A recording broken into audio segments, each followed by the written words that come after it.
The following is a presentation of Grayson Publishing. It's time for Howe Bulldogs football on HoweEnterprise.com. Mason Riggs, toss right side. He's got a good time in Texas. Handoff left side Griffin. He's got the 45. He's got the 40. Dragging him into the 38-yard line. Howe Bulldogs football is brought to you by Cavender Home Theater, Sonic of Howe, Scoggins Funeral Home, Kiri's Coffee Company. Zach Hudson, you are a gambling maniac. Howe Bulldog football is also brought to you in part by Tech Wave, Buck Snort Barbecue, Abby's Restaurant, Attorney Micah Belden, and the Howe Athletic Booster Club. So fourth down and Riverboat Gambler time at the 2-yard line. The Bulldog fans are on their feet. Both sides at full throat. 4th and 2. Barrels over a defender into the end zone. It's touchdown time in Texas. Now let's go live to the with Monty Walker and Michael Mosier.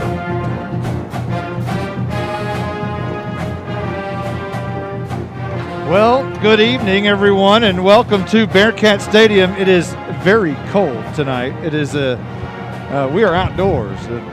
Not that anybody probably really cares about that, but it is going to be a little bit chilly for us, as anybody in the stands can't really gripe about that because, hey, they're in the stands and they deal with it every week. Right.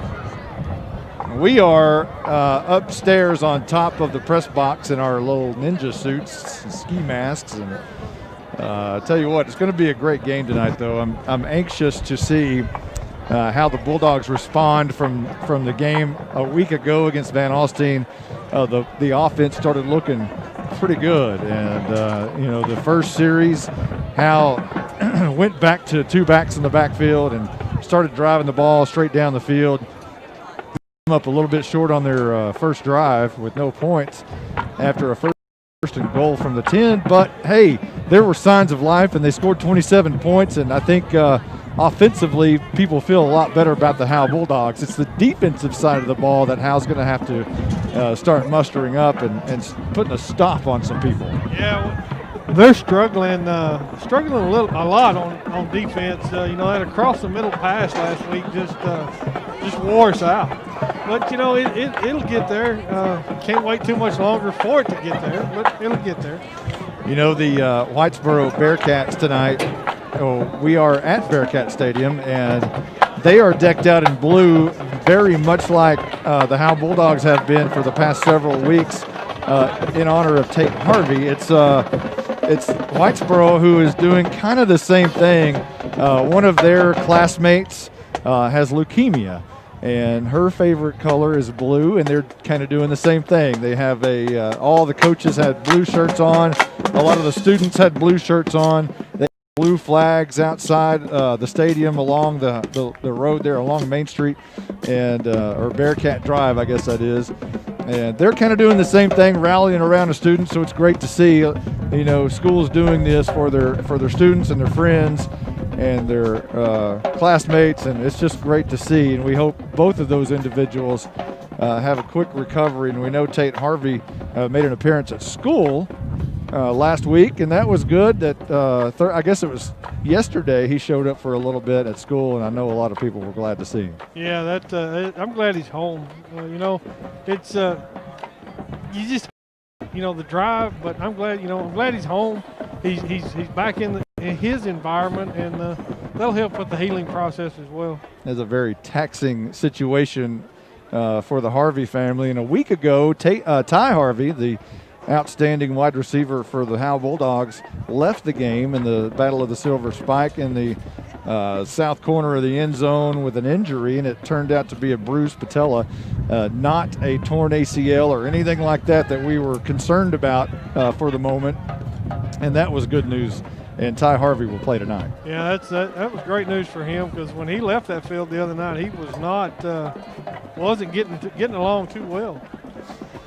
Well, I got a text here from Derek Lands as he is trying to pick it up.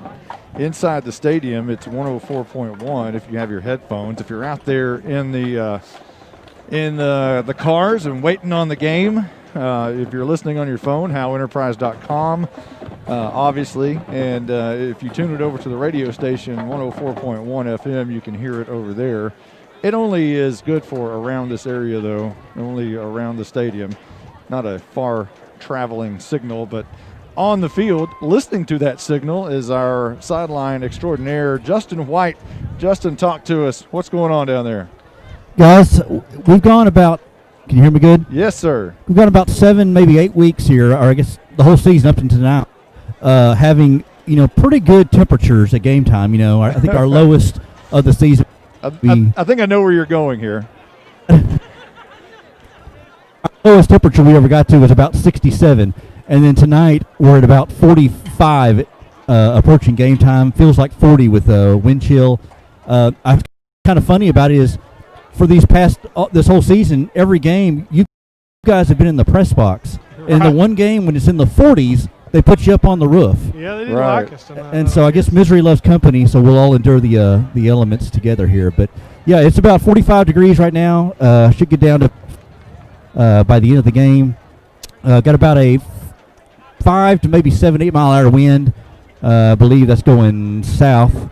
The field is our first road game of the season with just the natural grass. All the other road games we've had have been on the field turf. So this is just kind of like Bulldog Stadium. And as far as the field condition, pretty much the same. Pretty good along the numbers and on the outside. Then as you get into the in between the hashes, it gets a little bit worn down, especially there at midfield. But I think the biggest factor, obviously, tonight is going to be the weather with the kicking game, as well as could affect the passing game as well. Yeah, you're right. And if we have any interruptions from Justin tonight, it could be the fact that he's so far away. Now, when we go to road games, Howe is on the opposite side of the field, and Justin is usually over there with our team, which means he's way across the field. Now, we are a long way from Justin. So if the mic cuts out a little bit, it sounded pretty good there, but if it cuts out, that's the reason, is because Justin is so far away from us. But what helps, perhaps, is that we're outdoors. What isn't so fun is that we're outdoors. Yeah, we like outdoor games, but not outdoor games when it's this cold. Hey, we've done some games outdoors where it was really nice. I mean, some of them were really hot. We did a game over in Munster a few years back, and it was really warm. And but we've done some games that have been really nice too. This one is not so nice. It is kind of chilly out here. The Howe fans are starting to show up. The band is in the stands, but the Howe fans I think a lot of them are sitting in their cars. They're probably listening to on their phones, and perhaps 104.1 FM inside the parking lot there, but they have not yet been able to brave the weather to come out here and sit in those cold metal bleachers just yet, until they'll probably show up when game time starts. Yeah, I have heard all week long, I was telling my wife that we were going to be on top, and she went boo-hoo. I've been in the bleachers all year long. Yeah, nobody has much sympathy for us. Yeah, they don't. It's hard on us old guys. It's cold up here. That's when the arthritis starts to kick in right here. Absolutely. That's the truth. You may have to help me down, Justin. That ladder, I tell you what, that ladder is can be tricky if you're not used to getting up and down a ladder there inside the press box. No question, especially with a guy with an artificial knee. Yeah. All right, we're going to take a quick timeout, and we've got some festivities tonight during the pregame, and some of them are for the young lady who has leukemia. They're going to do a special honorary reception for her, and but until then, we're going to take a quick timeout, and we'll be right back right after this.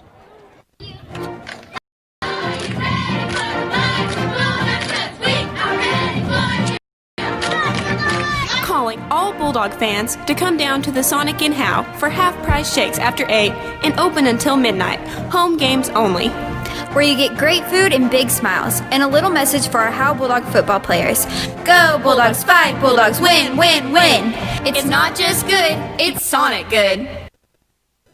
I'm attorney Micah Belden, an old-school black and white Howe Bulldog. In criminal defense, you need someone who fights like a Bulldog. Call me now if you've been investigated, arrested, or charged with a crime in North Texas. My number is 903-744-4252. We'll set up a free consultation. You will find out that I'm rough, tough, and I can't get enough. I'm board certified in criminal law, Texas Board of Legal Specialization, Principal Office, Sherman, Texas. Visit at ShermanCriminalLawyer.com. Hey, this is Monty Walker. Nothing in this town is a secret for long, but I've got one for you. I know you know all about Abby's Restaurant's big-time chicken fried steak, but this old bulldog can't get enough of their patty melt and grilled chicken patty melt. Just don't tell him where you heard it. Hey, it's a secret between you and me. Abby's Restaurant is Howe's own small-town, small business, family-owned restaurant in the historic downtown district. Don't tell anybody about their patty melts, because I want one. When life is at its most difficult, we surround ourselves with people who are kind, compassionate, and understanding. At Scoggins Funeral Home and Crematory, Tommy and Bobby K. Scoggins are those people. When tragedy hits, they will work for you and take care of what needs to be done for your loved ones. For more information about their services, visit ScogginsFuneralHome.com or call them at 903-482-5225. Scoggins Funeral Home. Their loving staff will take care of you and your loved one. Welcome back here at Bearcat Stadium.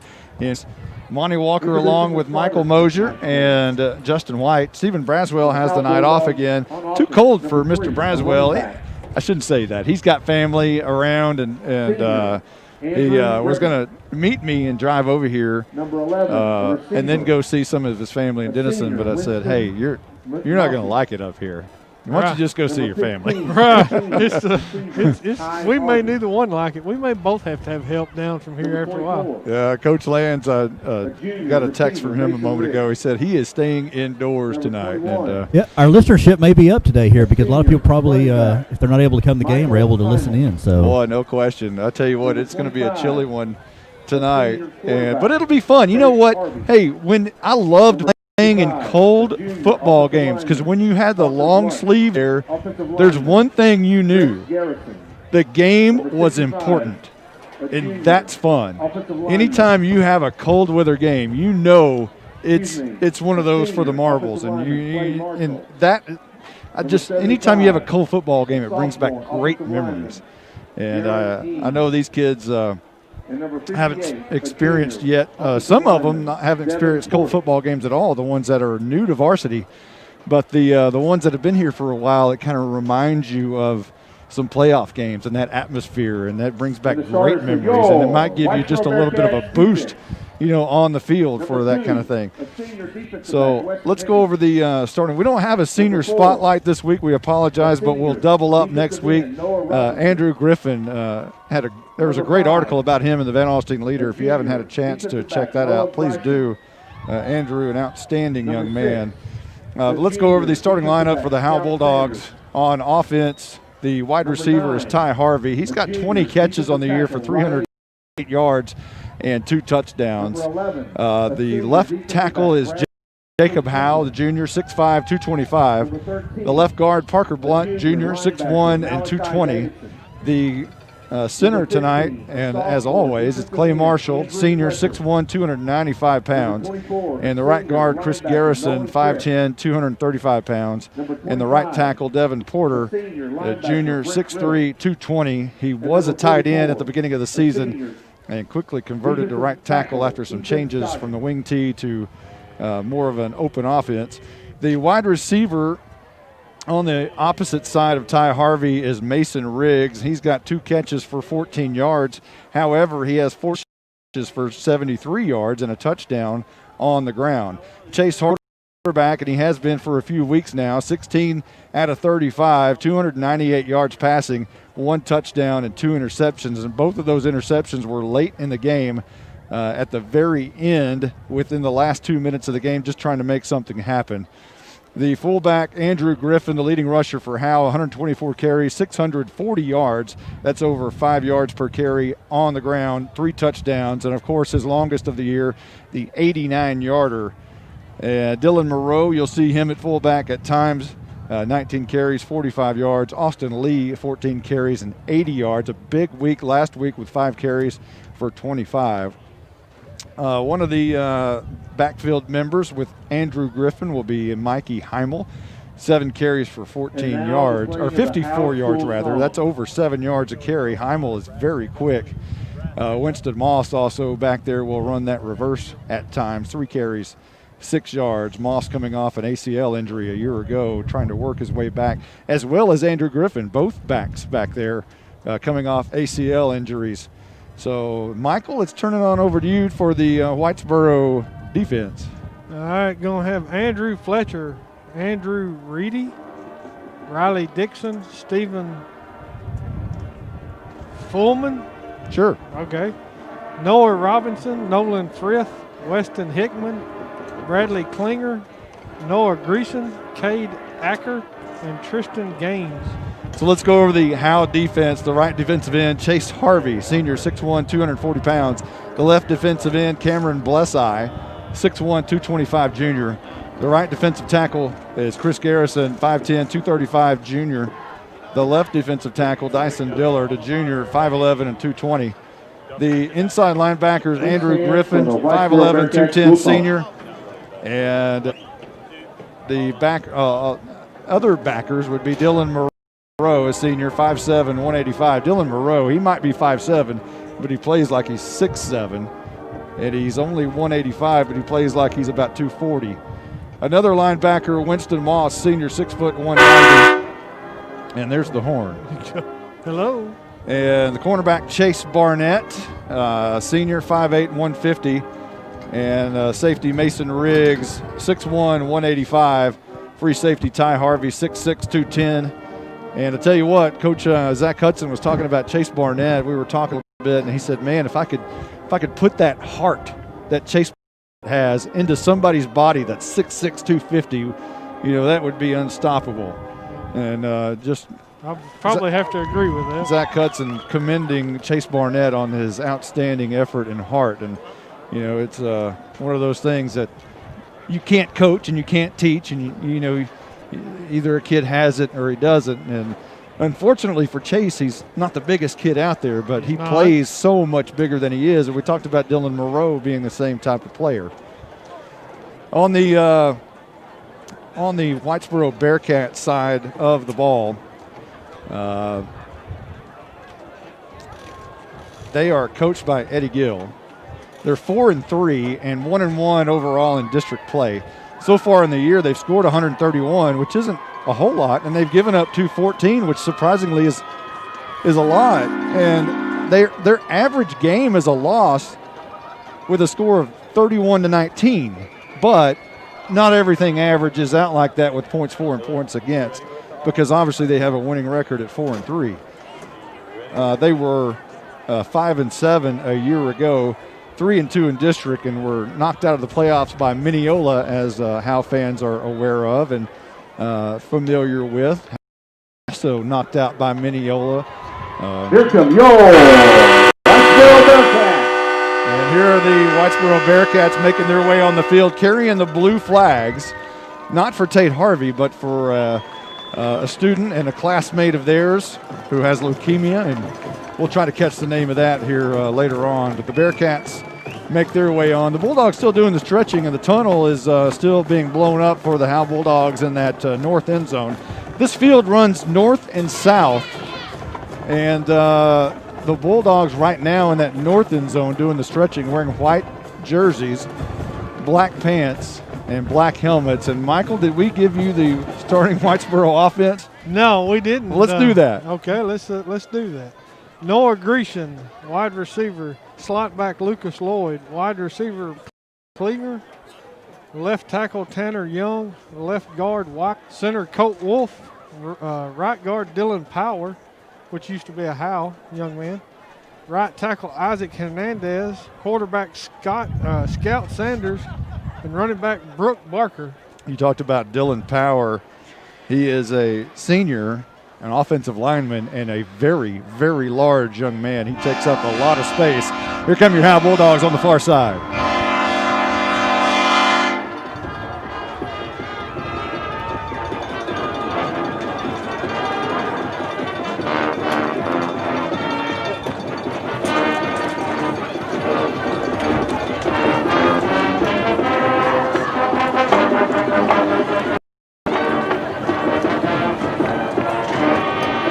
And now we'll have, I believe, the prayer, national anthem, and then we have some. We have a ceremony for the young lady, and we'll let you listen to this. I'd like to say thank you to everybody who's done the Paint the Town Blue today. Really impressed with the turnout that we had for the Paint the Town Blue for Everly Brave Night tonight. We appreciate all the help, all the effort. I'm going to tell you exactly kind of what's going to happen. We're going to say a prayer here in a few minutes, and after that's done, we're going to have some of our leadership from Whitesboro football team pass through the aisles along with some of our volunteer fire department guys. As you know, Everly is a 2-year-old young lady who has 4 older brothers. And right now, the only struggle that she should be going through is trying to figure out how to put up with 4 older brothers. Everly has been diagnosed with a rare form of leukemia and is presently in the hospital. We believe with all of our heart that she will join us very soon. We also want to take this time to recognize that we're not the only ones that are going through difficult situations. Visiting with Coach Hudson and some of the Howe faithful, we want to lift up Tate Harvey, another one of theirs, younger brother of Ty, older sister playing basketball at Stephen F. Austin. We will definitely have him in our prayers also. You know, the Bible tells us that there's specific ways that we can help. In the representation of the example that Jesus gave with the Good Samaritan, he did what he could. He clothed him, he fed him, he helped him. When he could do no more, he gave money to the ones who could. And so that's what we're going to do tonight for the Everly Brave Night tonight. I pray that you would join with me in prayer right now. Lord God in heaven, we love you.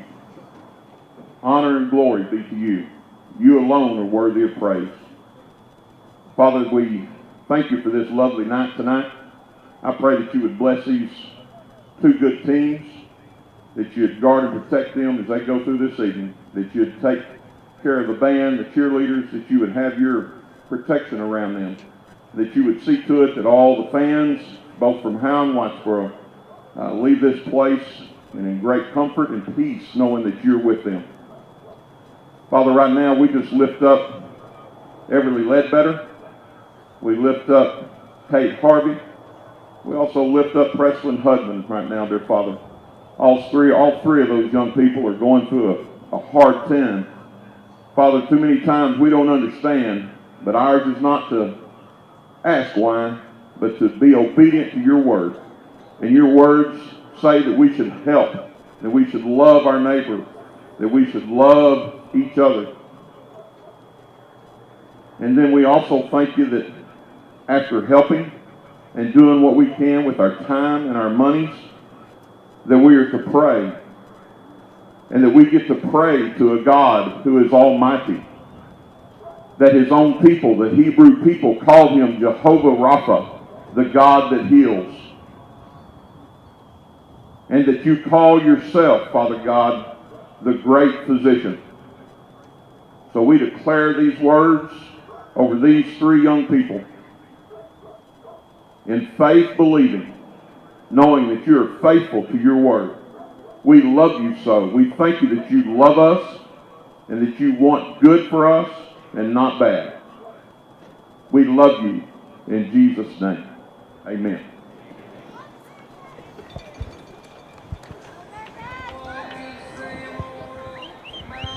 Outstanding moment here at Bearcat Stadium here in Whitesboro. A nice prayer. We have some players going through the stands for the young lady, Evelyn Ledbetter, and they are doing so. The firefighters are going through the stands as well as players, and what a moment. You never see this kind of thing go on in high school football.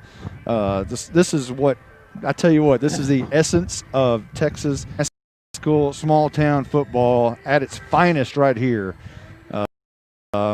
Both communities coming together, and it's quite a sight to see here at Whitesboro, Texas. It's awesome. The sign is being shown at midfield by, looks like the cheerleaders are holding a sign that says, "Be brave, Evelyn, be brave." And they have not only the blue shirts, they're light blue. They're not the Tate Harvey dark blue, but they're the light blue.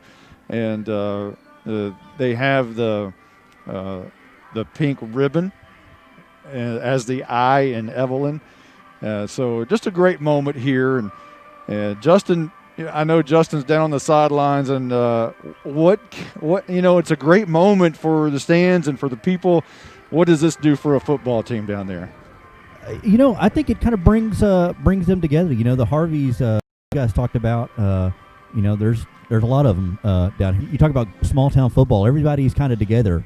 Everybody knows everybody in these type of situations, and I think down here on the field, I think it's the same way as far as just family. They're all stuck together. They stick together, and they're obviously playing for Tate, and they have Ty on the team as well, and Chase, and so it's just one big extended family, and I think they're playing for each other and rooting for each other. Well, what we couldn't see there is on the backside, the cheerleaders of Whitesboro had a sign facing Howe that said "Pray for Tate." So. What a great moment and such class. And Michael Mojer, you were talking about the band, and Whitesboro made a gracious offer. They did. Whitesboro's band director, and I wrote his name down here, Jim Good.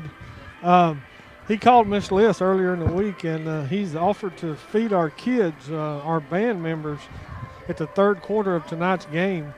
Both bands have a huge band competition tomorrow in Denton. Howe will perform at 4 o'clock. It's the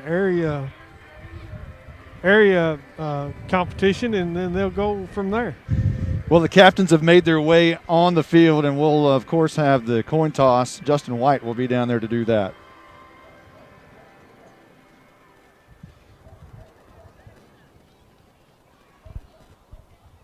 Guys, Howe is the home team. The visitors tonight, you'll get to call a coin toss.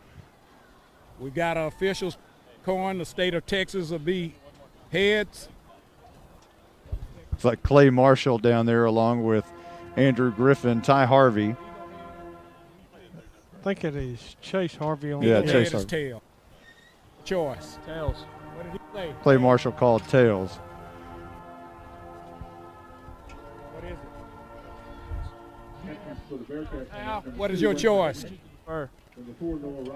It was tails. Hal will defer. Hal's won the toss and has elected to defer. And Whitesboro will receive the football. They're going to receive, and they're going to put their backs, I would imagine, to the north end zone. Let's see. They want the back. Yep, I knew it. They would want the ball, the wind at their back in the first quarter, and that's what's going to happen. The wind is coming out of the north a little bit. They want to defend the road, as they said. I guess because the road's behind us, so defend the road. Defend the road. All right. How put it. I like that. I like that. So the Howe Bulldogs will start this game kicking off to Whitesboro, who will be moving left to right. And I would imagine it would be Harvey will be doing the kicking here. But before that, we've got the national anthem. There's been so much going on, we haven't even done the national anthem yet. So there's still a lot of talking going on from the PA announcer, but we're just about ready for the national anthem. Go ahead. There's Brayley right here. Brayley, the little girl they just did the deal for, is right down here in front of us. How about that?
And it's football time in Texas. Very cool weather tonight.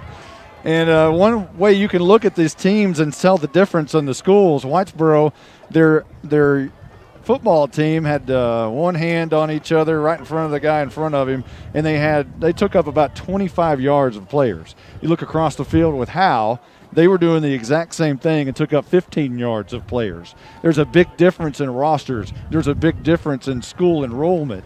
And when Howe, and that's coming up again, the enrollment period. And Howe has always been, or at least here lately has been, it's hard when you're the lowest enrollment in Division I playing these schools in your district that are some of the highest enrollments in Gunner so much. But, all these schools, not Gunner at all, they're in Division II. But Whitesboro, Pottsboro, Van Alstyne, there's a lot more kids in those high schools than are in Howe. And this is going to be Hunter Cheatham to kick this one away. It's going to be a bounce at the 27-yard line, be picked up at the 25, knocked down very quickly. And Whitesboro, my goodness, my hands are frozen. Mikey Heimel and Cameron Blesseye made the stop for the Bulldogs. Money, it's probably about 7 to 8, maybe 10 the most players with long sleeves for the Bulldogs. Most of the team are in short sleeves. You're kidding. Here this evening, so Braving I don't know how you do that. But yeah, they're showing they're manly men, I guess. My pen is frozen. Your pen is frozen. Well, unfreeze it. So here we go. 1st and 10 for Whitesboro. Left to right at their own 27-yard line. And this is going to be a pass out right side, incomplete. And that was the quarterback, Sanders, trying to hit the near side receiver, which is Cade Acker. It falls incomplete. 2nd down and 10 coming up. Great coverage by Mason Riggs. So a lot of beef up front for Whitesboro. And the Bulldogs with 4 down linemen, 2 linebackers, and shotgun for Sanders again. 2nd down and 10, just underway, left to right, over across the middle. It's going to be caught right at the 1st down marker, maybe just shy of the 1st down. And I have to check. It's hard, we are pretty far away here. They have those gold numbers on those maroon uniforms. It's a bit hard to see, but that catch was made by Tristan Gaines, the sophomore, and it'll be just short of the 1st down. 3rd and 1 coming up. And this will be a blocked pass. It's tipped away. They're going to rule it incomplete. Winston Moss around the left edge just knocked it away, and he was not going to say, well, it may not be a lateral. I'll just pick it up and go. So, but the officials did blow it dead. So it'll be 4th down and 1 now for Whitesboro at their own 36-yard line. And if Howe has a stop here, that's pretty good. No indications of a punt just yet. 2 receivers out to the far side on 4th and 1. They're going to go for it here. And this is going to be a handoff. Stuffed at the line of scrimmage. And Howe may have turned Whitesboro away at their own 37-yard line. Met hard by Cameron Blesseye. I don't think he got that. Well, now the officials are signaling 1st down. They are saying that. Okay. They got a left-footed spot right there. They did. They gave him a very good spot for that one. I really didn't think he got it. I think it was at the line. It was stopped right at the line of scrimmage. A gracious spot, and it's 1st and 10 for Whitesboro. Moving left to right, 2 receivers to the near side, 1 up top. 1 man in the backfield stands right beside Sanders. Now a man comes in motion, and they try to hand to him. But whistles blow before this one can get underway. The man in motion coming across was Brent Riddle, the senior wide receiver, and he was going to get the handoff coming from left to right. But false start against Whitesboro will push it back 5. It looks like Devin Porter may have checked out, and Devin Porter checked out. Clay Marshall checked in at nose guard. So ball now spotted at the 32-yard line. Whitesboro in their all maroon jerseys, maroon pants, maroon tops, maroon helmets, and gold numerals. Curly Q numerals, not block letters. And here is Sanders. Fakes left, fakes right, setting up the screen. It's going to be caught and brought down immediately. Maybe a gain of 6 or 7 will set up a 2nd down and very long. A nice play on the far side. Andrew Griffin was there. Andrew Griffin and J.C. Heppenstall in on the stop. 39-yard line. Ball spotted at about the 39, so a 7-yard gain. I need another pin. This one froze. Chase Harvey checked in and J.C. Heppenstall checked out. 2nd down and 8 for Whitesboro. Shotgun formation with 2 backs to either side of Sanders. 2 receivers to the near side, 1 up top. And Sanders is going to fake the hand. He's going to toss it out backside. Great play by Winston Moss in the backfield for a big loss back at the 32-yard line. A loss of about 7. And great lead blocking by, or lead hit by Cameron Blessow. We got a flag on the field. They'll spot it at the 33, officially a loss of 6. And 3rd down and long. Let's check the flag, Justin. No flag. I don't see the flag. Okay, no they flag. picked it up. There was a flag. The umpire picked it up. All right, 3rd down and long. 3rd and about 14 here for Whitesboro. Sanders in shotgun, 1 man in the backfield, drops back 3 steps, looking down the field. Now flushed out of the pocket, coming near side, throwing it deep down. It's going to be out of bounds and incomplete. Cade Courtney in coverage at the 43-yard line in Bulldog territory, and it's 4th down, and it will be punt time this time for the Whitesboro Bearcats on 4th and 14 coming up. Devin Porter checked back in. Clay Marshall checked out. An absolute fantastic job by the Howe Bulldogs to stop Whitesboro on their first possession and force a punt. Andrew Griffin will stand back at his 33-yard line. Go ahead, Justin. Guys, correct me if I'm wrong, but aside from the Caddo game, I think that's the first possession that the opponent hasn't scored on the Bulldogs. That very well may be true. I'd have to go back and check my notes. And the Bearcat will stand back at the 22-yard line, punt this one away. A lot of pressure from the left edge by Blessow, but he gets it away, and here's Andrew Griffin. Makes the catch at the 30, and is going to barrel forward over the 40 up to about the 43-yard line, and Air Sigleski is very happy. Something's going on over there that they love. Air Sigleski is jumping up and down. Howe takes over with 9:07 here in the first quarter. We're just underway, no score. Great coverage by Whitesboro, but it's going to be hard to do numbers and watch. Stephen, I miss you, buddy. I miss you. So 1st and 10. Ball's at the 45-yard line of Howe, moving right to left towards that north end zone, looking at the McDonald's sign from high above the press box here. High guard, gain of maybe 3, close to midfield up to the 48-yard line. Great blocking by Jaron Ing and Clay Marshall.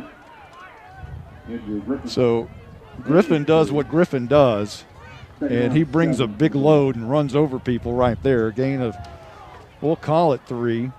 Ball spotted 48, 2nd down, and long coming up. 1 man in the backfield. Griffin again. Harvey rolling out right, wants to pass, looks down the field. Now he's going to tuck it, and he's going to gain maybe 2 up to the midfield, right at the 50. So 3rd and 5 coming up for Howe. Great blocking downfield by Parker Blunt. He led Harvey to that outside edge. Well, it was Chase Harvey rolling out right, looking way down the field for Mason Riggs, and he was covered up nicely.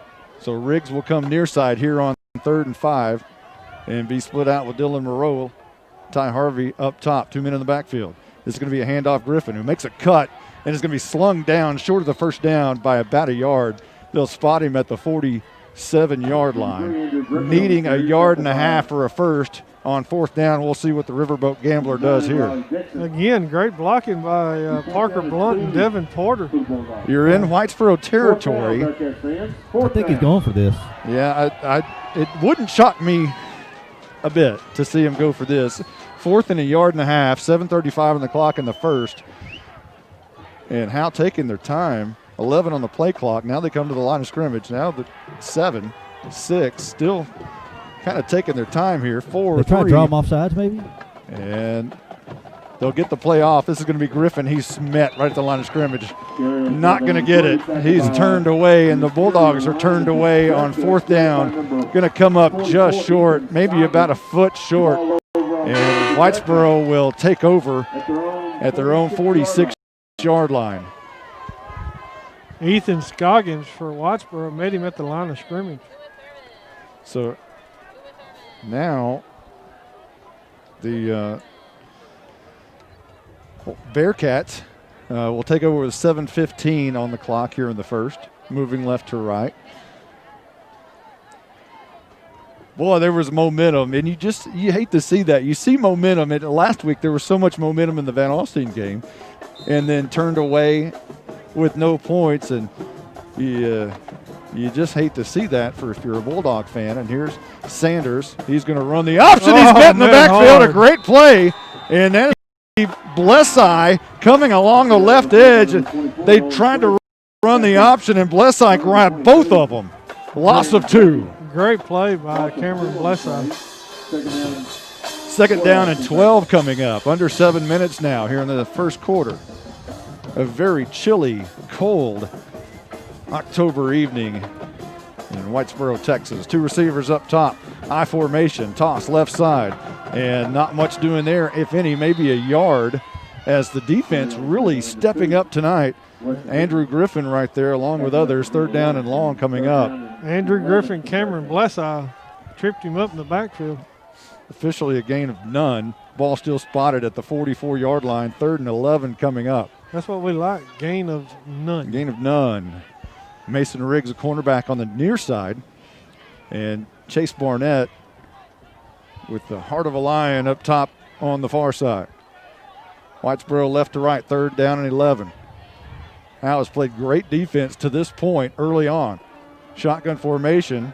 Sanders tries to make him jump off, doesn't. Now he's looking down the field. It's going to be fired, and it's going to be caught. First down for Whitesboro at the Howe 41-yard line.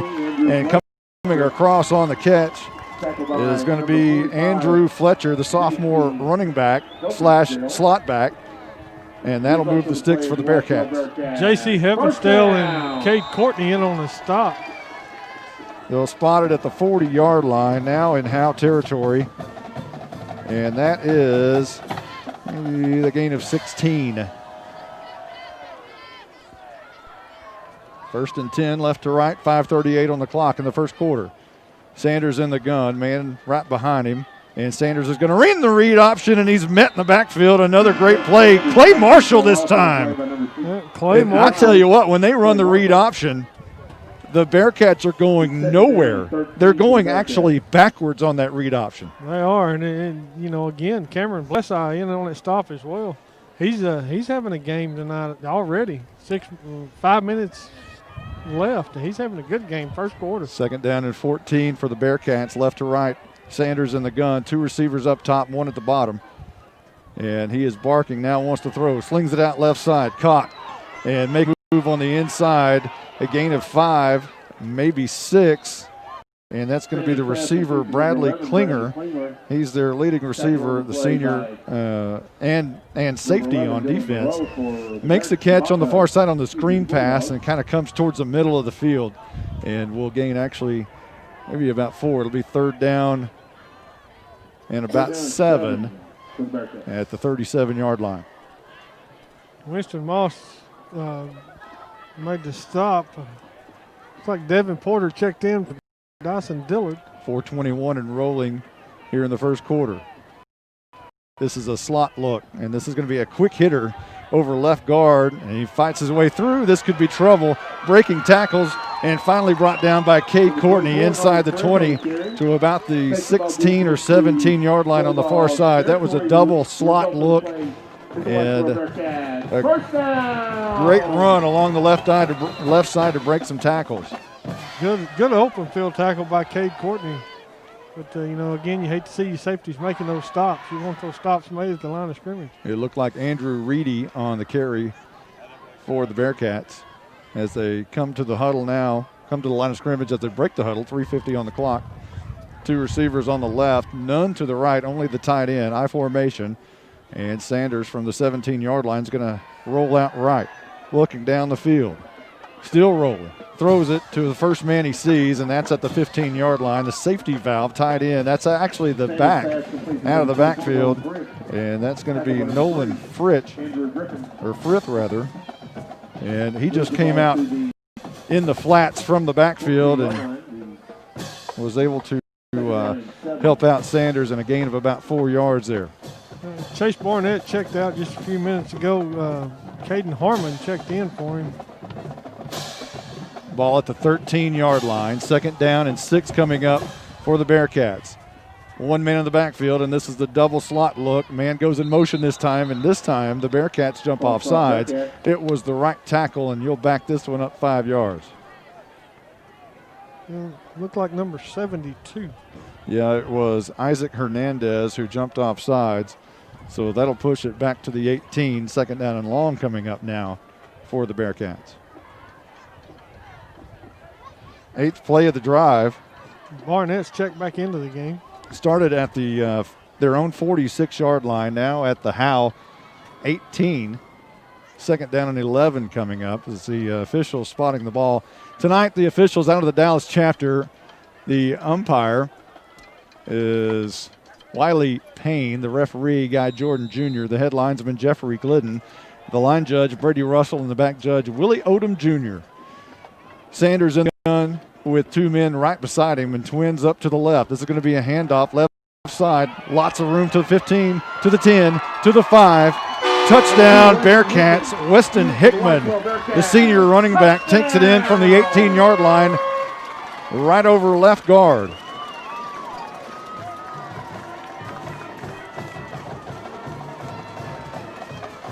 You know, that was a pretty good crew. We talked to that crew right before the game started. They got down there and visited. Justin, they have their eye on you. You better watch out. So Whitesboro with a 6-0 lead early on as Hickman scores from 18 on a second down and 11 situation. And now they'll try for the PAT. It's through the uprights and good. 7-0. Whitesboro with our first score of the evening. We'll take a quick timeout. We'll be back right after this. You are invited to the one and only Bucks North Barbecue in downtown Van Alstyne, Texas. Your friends and neighbors say it's the best barbecue in North Texas. Now it's your turn to decide. Come taste the difference at Bucks North Barbecue. For complete store information, including menu, location, and hours, click on bucksnorthbarbecue.com. That's bucksnorthbbq.com. Bucks North Barbecue in downtown Van Alstyne is a proud supporter of the Howe Bulldogs.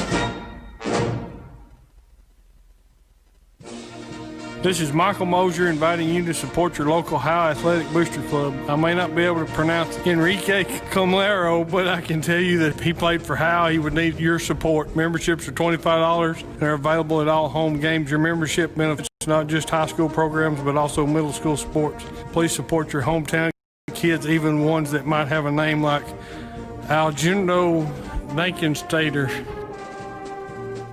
Welcome back. As the Tech Wave kickoff is in the air, it's going to be taken by Moreau. Actually, he lets it go through the end zone. And Howe will have the ball at their own 25-yard line to start here with 2:39 on the clock. I don't know why I find that commercial funny. It is funny. I know your dad likes that commercial. Every time I see him, he goes, man, that's a great commercial. Howe now at the 25-yard line. It was an 18-yard touchdown run by Winston Hickman. It was an 8-play, 54-yard drive. It took nearly 5 minutes off the clock. Harvey's going to hand off to Mason Riggs going from left to right. He outruns his lead blocker and will go down after maybe a yard. Is pulling from one side to the other. It's kind of hard to see way down there, but I believe that was Parker Blunt. It was. And Riggs kind of just got out in front of Blunt just a little bit. It's second down and 9. Mason Riggs, he's pretty fast in the open field. It was the kind of the reverse. We used to see Brent Masters run that similar play. Winston Moss moves to the slot on the right side. 2 men in the backfield. Heimel goes in motion. They're going to screen pass out to Harvey, who makes the catch. Gains about 6, maybe 7, along the far sideline up close to the 32-yard line, but he might have stepped out of bounds. Complete to number 15. And we'll see where they spot it. It's on the far side, so we couldn't see exactly where he was, but he apparently stepped out of bounds right at the 30-yard line, so a gain of 4. And now it's third down and 5 for Howe, 1:54 on the clock. Man in motion is Riggs again, and they'll fake the hand to him. And this time coming near side is going to be Heimel. And Whitesboro sniffed that out pretty quickly. They faked it to Riggs and gave it to Heimel on the double reverse. Number 21. And it goes for naught. Matter of fact, a loss of a couple there. Tristan Gaines made a stop. Ball at the 29-yard line, and the Bulldogs are going to have to punt for the first time tonight as Hunter Cheatham stands at his own 16-yard line. Punting on a cold night's not a good night either. No.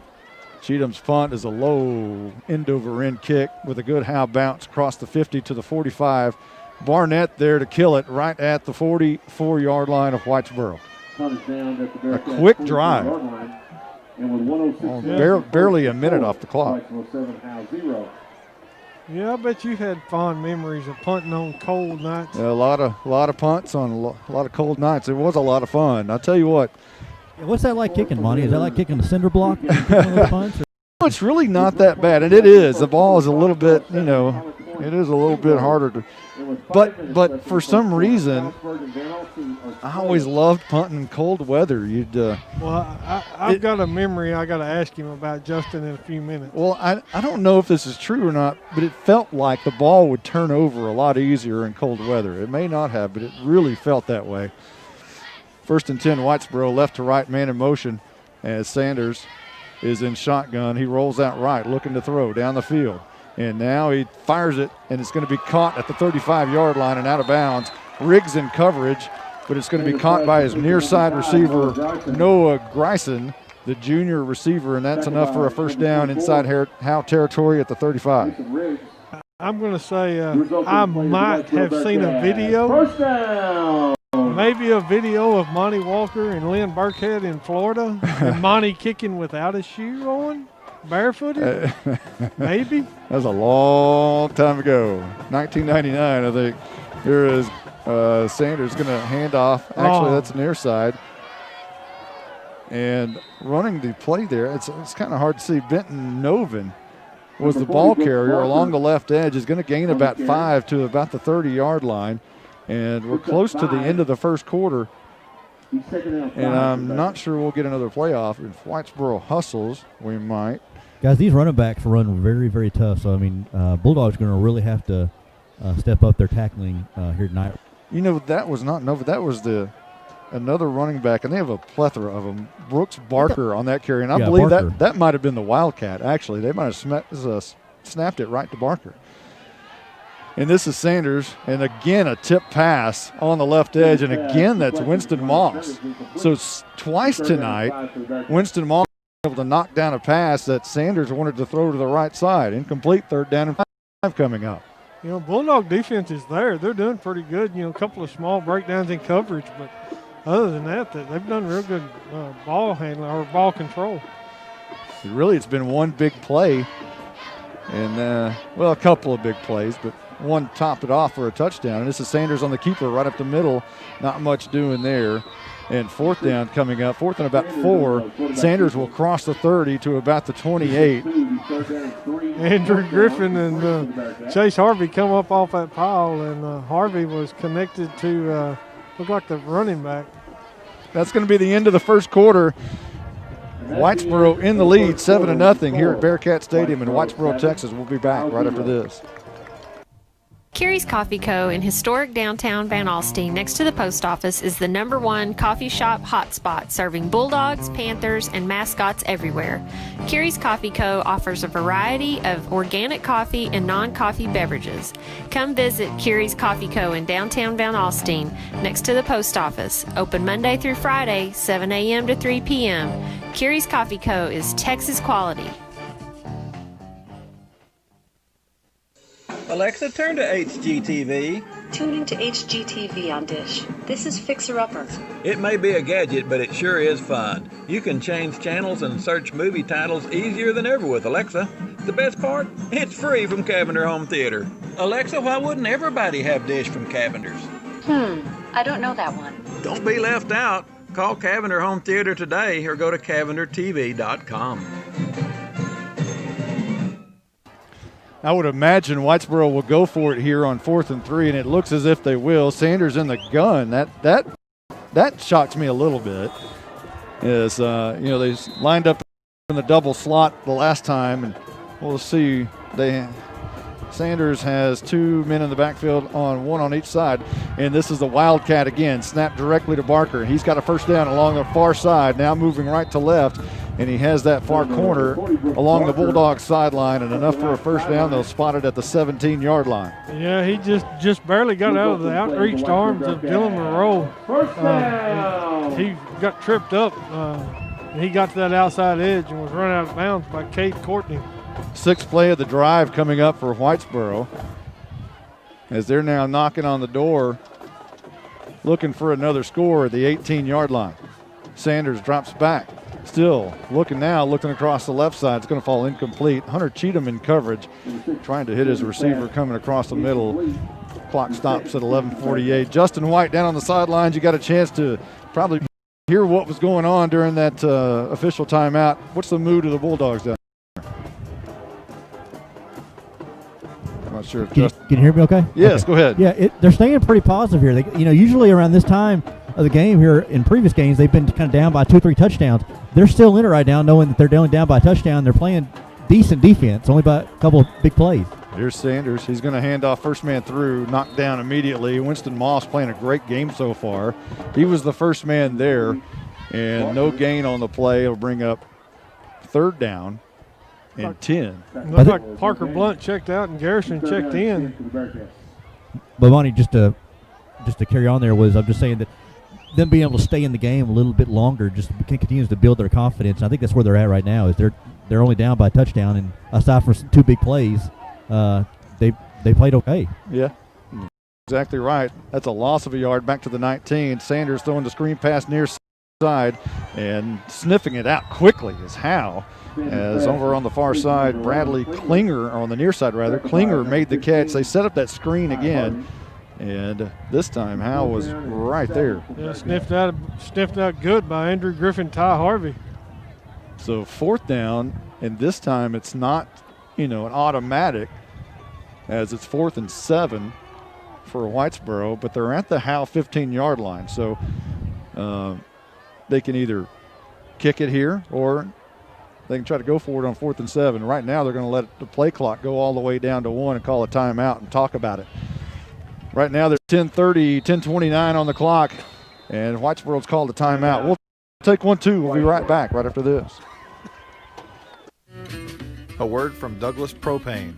Working at Douglas, you are a member of the family. You do get to see Brad and Diane and the members of the family. We've just entered into our 3rd generation of the family. Whitney has joined as credit manager. You're in there with the family, and they treat you as such. We appreciate our customer base in Howe and surrounding communities, and go Bulldogs. Have a great year.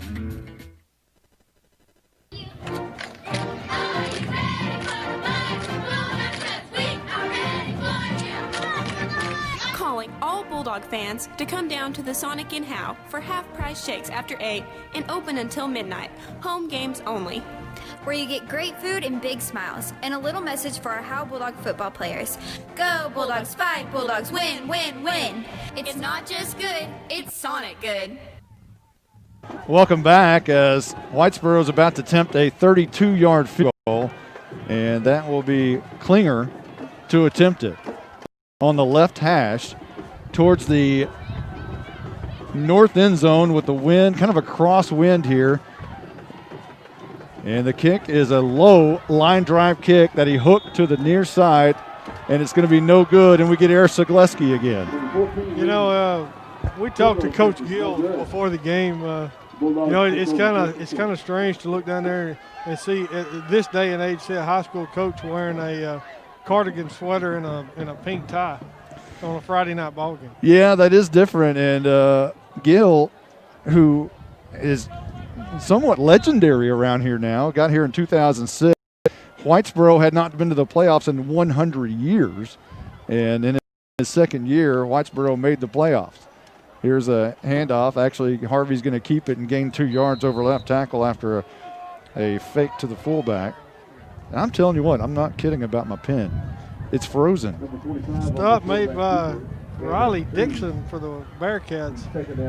Boy, I really miss Steven. It's hard to keep up. Well, you may have to help me here. I'm trying to find a pin. I got one. 2nd down and 8 coming up. And let's see, Harvey gained 2. Harvey rolls out near side, wants to throw. Harvey makes the catch at the 28-yard line. A nice gain there. Not enough for a first. Going to be just shy. Maybe about a yard shy at the 29. Thank you, sir. Yeah, see if that one works any better. It may not. I can keep looking here. They'll spot it at the 28, which is 2 yards shy of the first. So third, they're going to have one crack at it here. Well. Is that any better? Maybe. They'll actually spot it at the 29. That'll work. That'll work. Okay. 9:12 on the clock. Everybody tight. Handoff Griffin. Not going to get it. Right over right guard. And he's pushed backwards. And Whitesboro, every time Howe's needed a real crucial yard, they've not been able to get it. Whitesboro's been able to snuff out the short yardage, and it's punt time again for Howe. And Coach Hudson talked about in the coaches show about this defensive line probably being one of the best defensive lines in the district, showing that tonight. Yeah, no question. 8:42 and rolling here in the second quarter. And Cheatham on to punt again for the second time on 4th and 1. This is a high, wobbly kick. Going to be taken at the 37 and a fumble. And Howe may have it at the 41-yard line. And you talk about Air Sagleski. He looks like Michael Jordan over there. Howe has the football at the 42-yard line. Parker Blunt come up with the recovery. Great to see a big man downfield making a good recovery there. So a punt was fumbled. Who recovered it? Parker Blunt. And Howe has it at the Whitesboro 42-yard line. That's a good turn right there. That is a good turn. 1st and 10. Howe has not had breaks like that all year. They get one there. What can they do with it? Heimel wants to throw the halfback pass down the field. Wide open, Mason Riggs! And he dropped it at the 11-yard line. Riggs was wide open. It was right in his hands. And he was too wide open. Yeah, Cameron, Mikey Heimel was, Brent Riddle was coming hard off of this backside edge. And Heimel just barely got that away. Boy, that's one you'd like to have back. 2nd down and 10 coming up. As a beautiful play call. Go ahead, Justin. I'm sorry, but as soon as that happened, then Coach Hudson was like, let's go. That's okay. Let's get back up here. Let's run another play. Everybody get back. Let's not worry about that one. 2 receivers to the near side, 1 up top, 2 men in the backfield. This is going to be a handoff right side Griffin, and he's met right at the line of scrimmage. Maybe 1 and 3rd down and 9 coming up. Noah Robinson in on the stop for the Bearcats. Boy, Howe just can't catch a break. Every time they have, you think something's going to happen. Something bad happens right there, and that would have tied the ball game, one would expect. But I tell you what, man. And it felt like here. Uh-oh, we're starting to lose you. Uh-oh. Here's a handoff right side. There's a great trap play, and Griffin's going to gain about 3. But on 4th down, we'll see what happens for Howe. Obviously not in field goal range at the 37-yard line. Great blocking by Jacob Howe, Garrison, and Devin Porter. This is one of those situations that it's really not punt time. It's definitely not field goal time, and it's 4th and 5. So whatever you've got to stretch out the field here, maybe a middle screen could be the answer. 7:17 on the clock before the half. Whitesboro makes an adjustment, and it looks like a flag's been thrown at the 39-yard line. False start against the Bulldogs. So a false start, and now it could be punt time with the 5-yard penalty. So that'll back it up to the 42 thereabouts. They'll spot it at the 42. I'm thinking they might have called that on that movement, Mason Riggs there on that outside edge. So now they will punt. What a huge penalty that was, taking away an opportunity to move the sticks. And now it'll be punt time with 7:09 on the clock and rolling here.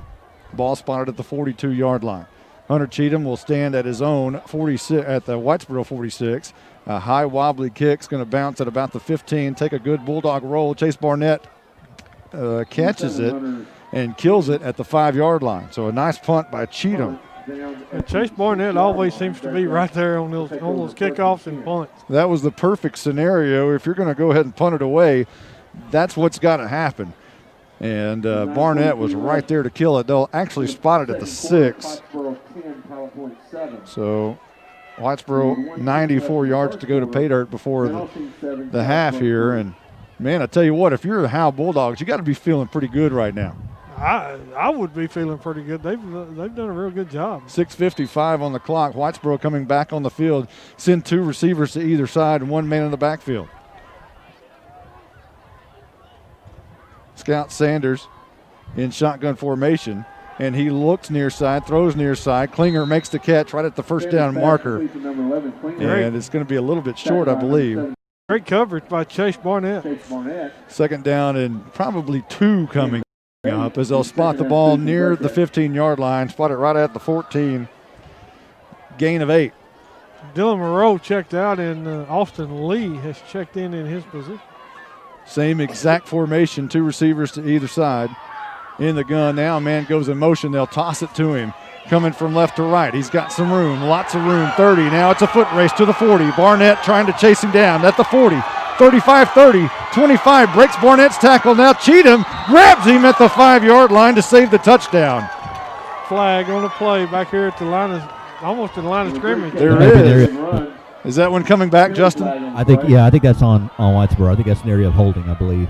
Well, it was a 2-receiver set, 2 to either side. Cade Acker came in motion, the sophomore came in motion from the left side and got the toss. And it was actually a toss. Right. It was the quarterback, Sanders, who just chunked the ball in front of him. It wasn't a flick. It wasn't a flip. It was a chunk. And he caught it across as he was going from left to right. And, boy, when he made one cut, he was gone. But Hunter Cheatham with a great job of tracking him down. But this one's coming back. You know, that's as a running back, and I did a little of that when I was in high school a long time ago. That's what you liked, was the toss. Yeah. Because, you know, you were able to be in motion. Oh, I love the toss. Guys, what's bad about that is everybody had to run all the way almost to the other end zone, and because of the penalty, now they got to run all the way back over here to the 8-yard line with the ball spotted now. Yep, second down coming up. 8 coming up. 6:11 on the clock.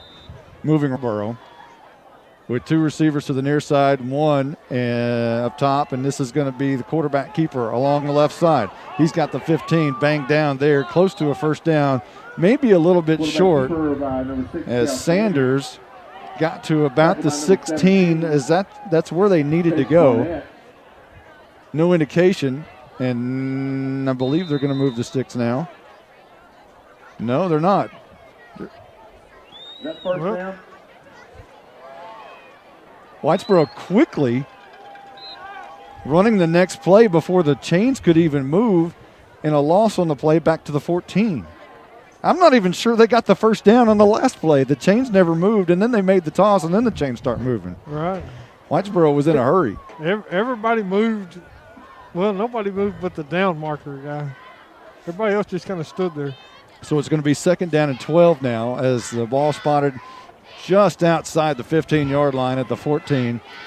5:18, and the clock still rolls here in the second quarter. 7-0, Whitesboro in the lead. And this is going to be a handoff to the first man through, and the Howe Bulldogs are right there to make the stop for no gain, maybe a yard. And 3rd down and 11 coming up for White. J.C. Heppenstall, Cade Courtney, Winston Moss in on the stop. Tell you what, you can't ask for the Howe Bulldogs to play a better first half defensively than what they've played so far tonight. 3rd down and 11 coming up here, and Howe, if Howe can get a big stop right here on this play, they'll be in good shape to possibly tie it up going into the half. Shotgun Sanders drops back 3 steps, looking, floats to the near side. Under pressure, nearly brought down, but escapes the tackle. Now he's under pressure again and brought down at the 6-yard line. Cameron Blessow on both sides of that. He got away from him the first time. He come back, made the stop before he could get rid of that ball. What a tremendous play by the Bulldogs will put Whitesboro deep in their own territory at their own 6-yard line to punt this one away into the teeth of the wind. That's kind of a crosswind, but if it's crossing anyway, it's crossing right in their face. And this will be Klinger to punt this one away from inside his own end zone at about 5 yards deep. Andrew Griffin stands at the Whitesboro 42-yard line. A high snap. He brings it down, kicks it straight up. Great situation for Howe, and it goes out of bounds at the 35-yard line. Normal officials will walk back about 12 yards on that, but that line judge took it for what it was and said it went out at the 34. He sure did. Just can't catch a break, right? You know, that it's a good break for the Bulldogs. That that's what they wanted. They held them, and let's see if we can make some points out of it here. Howe has 3 minutes and 41 seconds to try to tie the game here right before the half. Moving left to right at the Whitesboro 34-yard line. You know, we haven't seen a Harvey to Harvey yet. We've seen one. Okay. Here's Harvey to Harvey across the middle. The ball is picked off at the 27-yard line, coming near side. And he's going to be brought down at the 47-yard line. It was tipped as Ty Harvey went up for it, and the ball went up in the air. And when he did, the Bearcat receiver, you knew it was going to be picked off because the ball was floating in midair, almost in slow motion, as if you knew it was going to happen, and it did. So a golden opportunity to put points on the board there is lost on first down, and the Bearcats have it at their own 49-yard line, 3:31 on the clock, and they'll have a shot to try to put points on the board here before the half. They're actually in better shape, much better shape than they were a moment ago. 1st and 10, right to left, 2 slots. And this is going to be Sanders barking, drops back 3 steps, looking for got a great block around the right edge, and it's going to be caught near a first down. It's going to be incomplete, rather. His receiver dropped the ball. It was going to be Acker on the right side along the right hash. And great coverage over there. Yeah, great coverage by Mason Riggs. And, that's one of them passes that hits you right where you don't want to be hit, in the number. Boy, the back out of the backfield got a great block on Blesseye. And it'll be 2nd down and 10, 3:26 on the clock. 2 receivers to either side. Sanders drops back, throws the middle, and it's going to be knocked down. A great play by Cade Courtney with his left arm. Just reached out and knocked that ball away. It was one of them with almost a one-handed catch, and if he'd have caught it, he had a good 15, 20 yards down this side. What an outstanding play by Courtney across the middle. And it'll be 3rd and 10. Harvey checking in for Chase Barnett. Well, I tell you what, it's hard for me not to want Barnett on the field. I love him. That you got to find a place for that kid. Yes, you do. 2 receivers to either side. And Sanders drops back 3 steps across the middle. Under pressure, steps up near side. Now is going to be throwing out of bounds because he had Dylan Moreau right in his face. 4th down coming up. Well, so we're back in punt, punt for Whitesboro? No, yeah, I think absolutely you have to punt right here at your own 49-yard line because you don't want to give Howe the ball anywhere. Not that Howe has just driven the ball all over the place, but you don't want to give any team the ball. And when I say that, and they're going trips right. So 4th and 10, they're going to run trips to the right, 1 man in the backfield, and now it looks like they're going to punt. I didn't think there was any way they'd go for it on 4th and 10 at their own side of the field at this situation. This is a high spiraling kick, a great-looking kick. Bounces at the 11-yard line, takes a Whitesboro bounce, and killed at the 8-yard line. The perfect situation for Whitesboro now. 9-yard line. That was kind of like a quick kick, I guess. Well, they lined up in trips as if they were going to do something, and then they broke out of that. Well, the trip stayed in place, but the punter backed up out of the running back position and punted it away. 3:04 on the 2nd quarter clock, and Howe's going to take it at their own 9-yard line is where they'll officially rule it. Left to right go the Bulldogs, tops black pants, black stripes along the sleeves, and black helmets, of course. Harvey goes under center, 1 man in the backfield, but Harvey's going to keep it on the quarterback keeper right over the left guard, and he'll gain a couple. Chase Harvey. Howe is content, I would imagine, going into the locker room down 7. You know, knowing they're going to get the football back. Right. You know, and at this moment in time, this ball game has been a game that Howe hasn't played all year. You know, if you hate to say, you know, if that ball was caught on the halfback pass, things could be a lot different right now. Here's a handoff over the left side, and that's Andrew Griffin, who goes across the 15-yard line to the 16, and the clock now is going to be rolling right about the 2:20 mark. Nolan Frith made the stop for the Bearcats. 3rd down and 4, and a crucial 3rd down and 4 coming up for Howe, because if you can pull something off here to get a down and get kind of out of your own, deep of your own territory, you can come up with a play that you can do, you know, that you normally wouldn't do right here. Blitz coming. Harvey wants to throw, and it's going to be caught by Harvey at the 22-yard line. Turns around and goes up the field. 1st down for Howe at the 28-yard line. 1:56 on the clock. Brent Riddle and Malachi Davidson made the stop for the Bearcats. 12 yards on the play, and now the clock will start with 1:54 on the clock. Well, it really is hard to keep up with these numbers and these kids with Steven not here. It's boy. Now having a hard time getting the play call, and now a man goes in motion, and that's Heimel. This is going to be a handoff to the near side back, and I think that's Griffin, but it doesn't look like Griffin. That might have been Heimel in the backfield. And regardless, the clock is moving. It was Austin Lee on the play. So the ball at the 30, a gain of 2. Howe trying to hurry up now. 1:21 on the clock. Still have timeouts in the pocket. 2nd down and 8 coming up for the Bulldogs. 3 receivers to the near side. Harvey goes under the center. And he's going to fake the hand, and no one was there, throwing it down, and it's going to be incomplete. Nearly picked off again.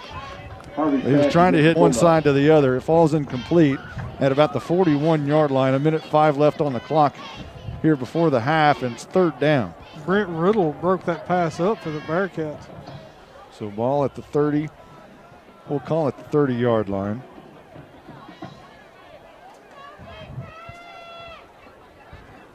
Again, 1:06 on the clock. Harvey split out to the near side with his left foot touching the 30-yard line in Howe territory. 2 receivers on the other side. Harvey hands off to, I believe that's Austin Lee again around the left edge. He's going to gain several, close to a 1st down across the 35 to the 36-yard line. And I believe if a timeout's been called, the clock didn't stop until 55 seconds.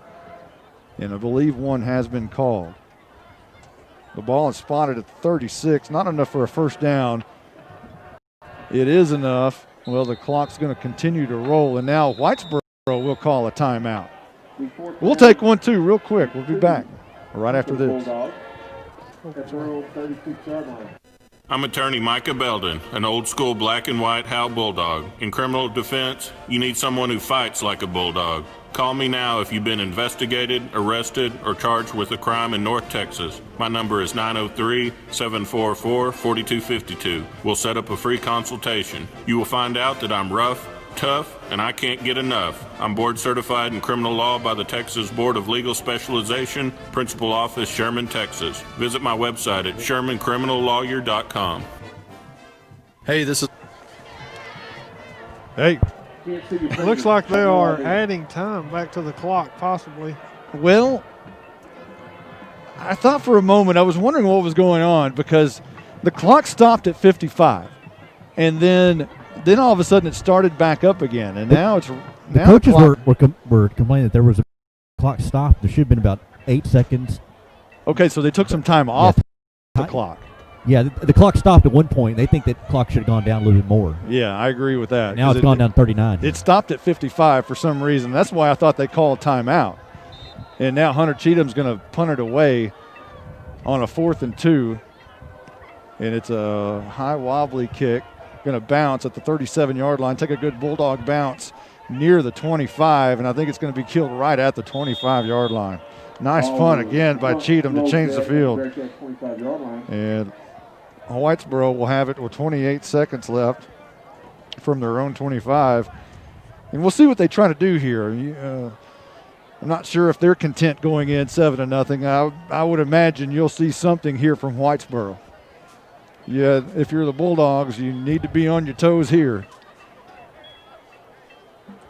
Yeah, that I don't know that they would be content at 7-0. No, I don't think so. They're going to send 2 receivers to the far side. Whitesboro moving right to left from their own 25. And the near side receiver is Klingler. 2 men in the backfield, however, is an I formation. And Sanders is going to toss right side, so they are content. And brought down right at the line of scrimmage by Winston Moss is the running back, Nolan Frith. And 20 seconds on the clock, and Whitesboro's called a timeout. We'll keep it right here. Justin, what's Coach Hudson doing right? How is he tonight compared to other nights? Justin can hear us, or maybe that mic is out of range. I see him moving over there, moving closer. Hello. I heard it. I almost heard him. What about now? Can you hear me now? Yeah, there you go. You're like the Verizon guy. Yeah. He's coaching them up. I mean, he's like I said earlier, they're in this ball game. You know, they haven't been in this position a lot, but he's in the ball. He's coaching them up, and he's doing it on both sides of the ball. He's doing it not only on the defensively, he's calling plays offensively, but defensively, you know, he's letting Coach Siglesky make the calls, but he's also doing some coaching himself. They're on that defensive side as well. 2nd down and 9 coming up for Whitesboro as Coach Fry was doing some of the play calling a week ago. Had his glasses on down there, and we were trying to figure out what he was doing. He was calling some plays. 2 receivers to either side. Sanders in the gun, drops back, looks right side, fires, going to be caught, and Andrew Griffin in coverage and knocked out of bounds. I believe he got out of bounds, and that's not a good thing, but he got a first down, so the clock will stop momentarily regardless, but I believe he got out of bounds to stop the clock. Ball spotted at about the 38-yard line. Gain of 13. Guys, just to note that it's not a good or bad thing necessarily. It's just something to note of. This officiating crew, you said was a Dallas chapter. I believe this was the same crew that was at the Pottsboro game that we did a couple of weeks ago. I recognize some of the same officials. If you remember that game, there were a lot of penalties called that game. Yes, there were. Been pretty clean this first half, though. Yeah, not so much tonight. Shotgun for Sanders. 3 receivers near side, 1st and 10, rolling out near side. Sanders looking down the field. Not a lot of pressure, but a big hit by Winston Moss on the receiver to knock away the pass. And a great job right there. Leaves 8 seconds on the clock. I'm going to say that that pass may have bounced off of his helmet, but he was there to make the stop. What a nice play there by Moss, who's having an outstanding game. And I tell you what, when the weather gets cold, it feels like a playoff game. And if I tell you, Howe's playing as close to a playoff game type game that they've played so far this year. This is a great game that the Bulldogs have played to this point. 8 seconds left to go before the half. This does feel like a third week in November type game. Absolutely. 3 receivers near side. 2nd and 9 coming up. And Sanders wants to run it right side. Look out. He's got midfield. He's got the 45 and gets out of bounds with 1 second left to go before the half. Picks up the first down in Howe territory at the 45. Cheatham run him out of bounds there on that far side. Bulldogs, 45-yard line. Nice gainer there. At this moment now, do you just snap the ball, let that one click go? And No way. No way. You're absolutely firing for the end zone right here. Trying to do something. Middle screen, something. And now the clock. He didn't get out of bounds apparently, or did he? They're saying to roll the clock. There's only 1 second, and now it's gone. Why would we roll that? And now the PA announcer says, why would we roll that? I've never heard that before. The PA announcer is arguing with the official. I've never heard that before. Why would we roll that? And now Eddie Gill's wanting an explanation. Apparently, Sanders did not get out of bounds. They're saying that he somehow must have stayed in bounds and they stopped it to move the clock. I thought he had gotten right out of bounds. I thought he stepped out just in time. Apparently not. The officials are saying no. They're sending everybody to the dressing room. It's 7-0. Howe has played an outstanding game here in Whitesboro, Texas in the first half, and they're going to get the ball to start the second half. We're going to come right back right after this. Monty Walker, nothing in this town is a secret for long, but I've got one for you. I know you know all about Abby's Restaurant's Big Time Chicken Fried Steak, but this old bulldog can't get enough of their patty melt and grilled chicken patty melt. Just don't tell them where you heard it. Hey, it's a secret between you and me. Abby's Restaurant is Howe's own small-town, family-owned restaurant in the historic downtown district. Don't tell anyone.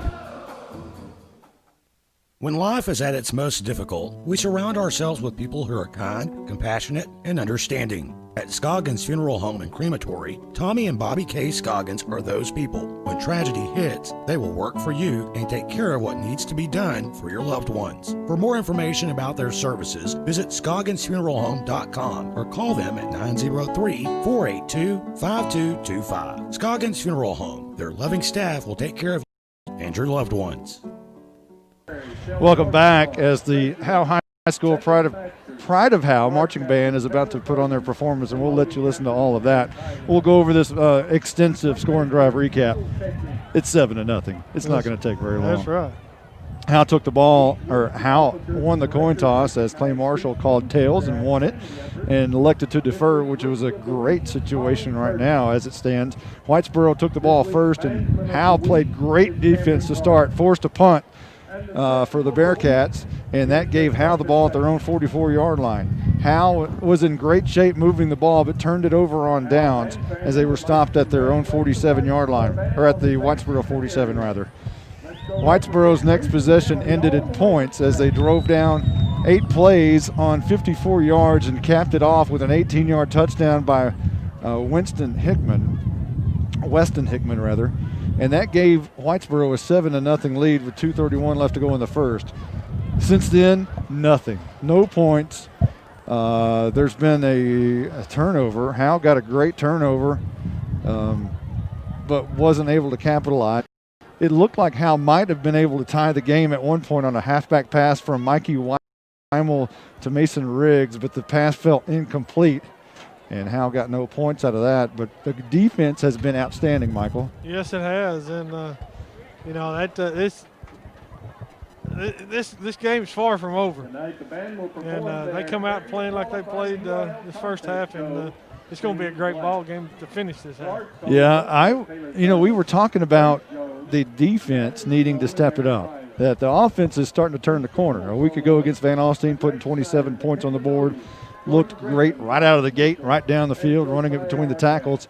Weren't able to put points on the board out of that first drive, but you could tell that the momentum has swung a little bit on the offense as it's starting to pick up. And now, if you combine that with the defense playing the way it is tonight, I'll tell you what, it could be an interesting road the rest of the district play, and we could see a playoff scenario unfold right before our eyes. This is the Pride of Howe marching band. We'll let you listen to them. We'll be back after their performance.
The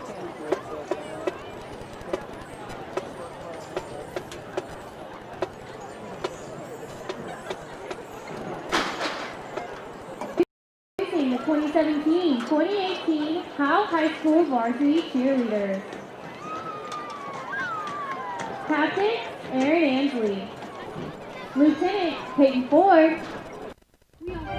You are invited to the one and only Bucks North Barbecue in downtown Van Alstyne, Texas.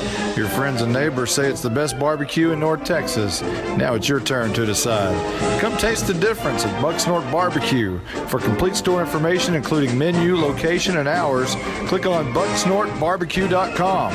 That's bucksnorthbbq.com. Bucks North Barbecue in downtown Van Alstyne is a proud supporter of the Howe Bulldogs. This is Michael Mosier inviting you to support your local Howe Athletic Booster Club. I may not be able to pronounce Enrique Comlero, but I can tell you that he played for Howe. He would need your support. Memberships are $20 and are available at all home games. Your membership benefits not just high school programs, but also middle school sports. Please support your hometown kids, even ones that might have a name like Aljundo Dankenstater. Carrie's Coffee Co. in historic downtown Van Alstyne, next to the post office, is the #1 coffee shop hotspot, serving Bulldogs, Panthers, and mascots everywhere. Carrie's Coffee Co. offers a variety of organic coffee and non-coffee beverages. Come visit Carrie's Coffee Co. in downtown Van Alstyne, next to the post office. Open Monday through Friday, 7 a.m. to 3 p.m. Carrie's Coffee Co. is Texas quality. Cavender Home Theater has the latest from Dish. New customers get free movies and HBO for a year. The multi-sports pack with NFL Red Zone free and the Amazon Alexa free. Just refer a friend to Cavender Home Theater and we'll make sure you get one. Our Hopper 3 has 16 tuners, picture-in-picture with 4 screens, 2 terabyte hard drive, and voice control with Alexa. Cable can't do that. DirecTV can't do that. Come by our showroom or visit CavenderTV.com today. A word from Douglas Propane. We had received a call from Cable One back when Howe had the tornado come through. Their tower site back on the hill runs a propane backup generator. You know, my service staff got the call late in the afternoon. We tried to get up there and get the gas to it. The ground was too soft for our bobtail to get back there, so we put it in four-wheel drive, and we actually took 100-pound cylinders and transferred them into the larger tank until we could get the larger truck back there. Well, it's 7-0 here at the half. The Howe Bulldogs have played an outstanding first half against the Whitesboro Bearcats. The Bearcat Band is about to do their thing. The Bearcat Band.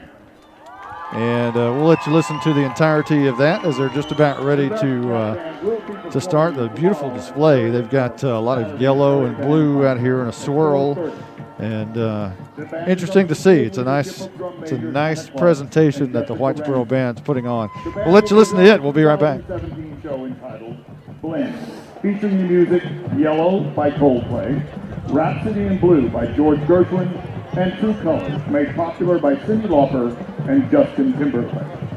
Featuring soloists Maddie Acker, Abby Gregory, Johnny Sakula, and Austin Ward.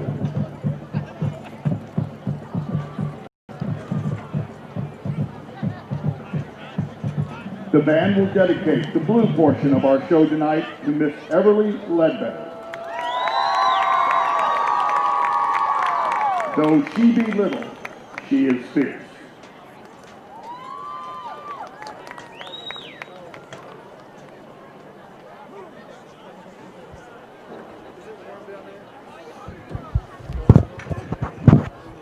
It's okay. It's warmer than it is.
Thank you to Denton Trucking, Gilbert Trucking, Holiday Auto Group for sponsoring the band.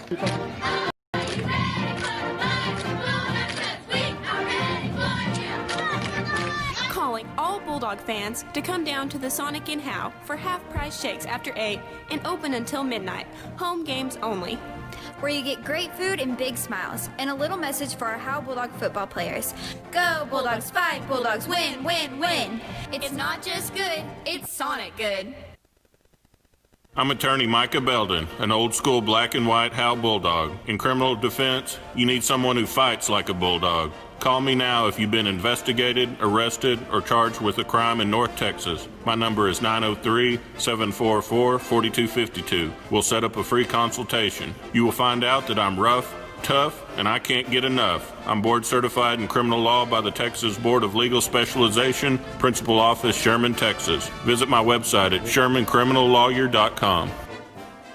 Hey, this is Monty Walker. Nothing in this town is a secret for long, but I've got one for you. I know you know all about Abby's Restaurant's Big Time Chicken Fried Steak, but this old bulldog can't get enough of their patty melt, chicken patty melt. Just don't tell him where you heard it. Hey, it's a secret between you and me. Abby's Restaurant is Howe's own small town, small business, family-owned restaurant in the historic downtown district. Don't tell anybody about their patty melts, because I want one.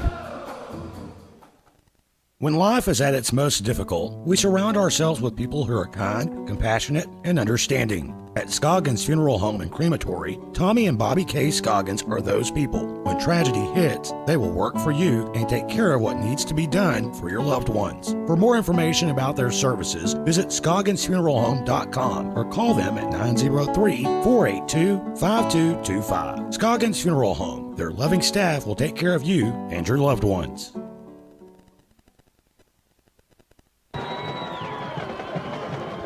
Well, what a great first half it was for Howe Bulldogs fans. And we'll see if the Bulldogs can stay hot in this very cold weather. Both teams have just made it back out on the field. And I tell you what, the Bulldogs are going to get the ball first. And if they can capitalize on this first possession and score points, it's going to be one of those where you just strap on your seatbelts, because it could be a wild ride. It could be a great night for Bulldog fans. It could be. And it's not going to be a great night for our film guy here, because I'm going to throw him off. He didn't bring us hot chocolate. He didn't bring us a hot dog. He didn't bring us nothing. Guys, welcome to the elements out here. When you're out here, out in the elements, out here outside, you don't get a lot of those luxuries of the cowboy nachos, the hot chocolate. Okay? Welcome to the outside, guys. I mean, this is our film guy. He's wearing Howe. I mean, he didn't even ask. We're going to throw him off. Hey, don't even bring up cowboy nachos right now. That's not fair. Don't even bring it up. That's right, because I'm hungry. I didn't eat supper tonight. I tell you what, those FFA Ag Boosters have really done. They know what they are doing with those cowboy nachos. And guys, I looked at my phone here earlier, looked at the temperature. The temperature, I think, at least the wind chill has dropped. It's feels like it's gotten cold right here. According to my official phone app, it's 37 degrees out here, wind chill factor. Well, we need to get a sponsor for your official phone app. Official phone app of Justin White. Yeah, the Tech Wave phone app. There we go. As we're ready for the Tech Wave kickoff here to start this second half. It's just about underway. It's teed up at the 40. The kick is a low line drive kick, going to go through the end zone, and Howe will start moving right to left from their own 25-yard line. You look like Devin Porter and no, I don't even have a number for him. Number 23 for Whitesboro. Looked like they might have had a few words there at the end of that play. It'll be first down and 10 for Howe, moving right to left. I saw Chase Harvey warming up here on the sidelines earlier during halftime, and he's not wearing any gloves out there. He's long sleeves, but no gloves. Well, good. A quarterback should not wear gloves. Unless you're Peyton Manning. Thank you, Jim McMahon. Here is Harvey dropping back, rolling right, looking right, throwing low ball to Ty Harvey. Who says he makes the catch? The official says no, he trapped it.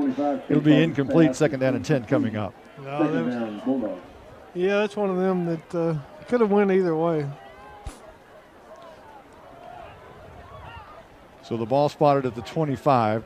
Howe doesn't really huddle up. They all look at the at the sidelines and trying to get the play. And now they look at their wristbands and they walk to the ball. 2 receivers near side, and Moreau and Mason Riggs. Harvey all alone up top. 2 men in the backfield. This is going to be a handoff to Griffin. Coming near side, gets a few great blocks, enough to cross the 35 for a first down at the 37-yard line. Number 3, Andrew Griffin. Come off of that left side with, looks like Devin Porter made a good opening there. 12 yards on second down for Andrew Griffin, and that will move the sticks on a great trap up the middle.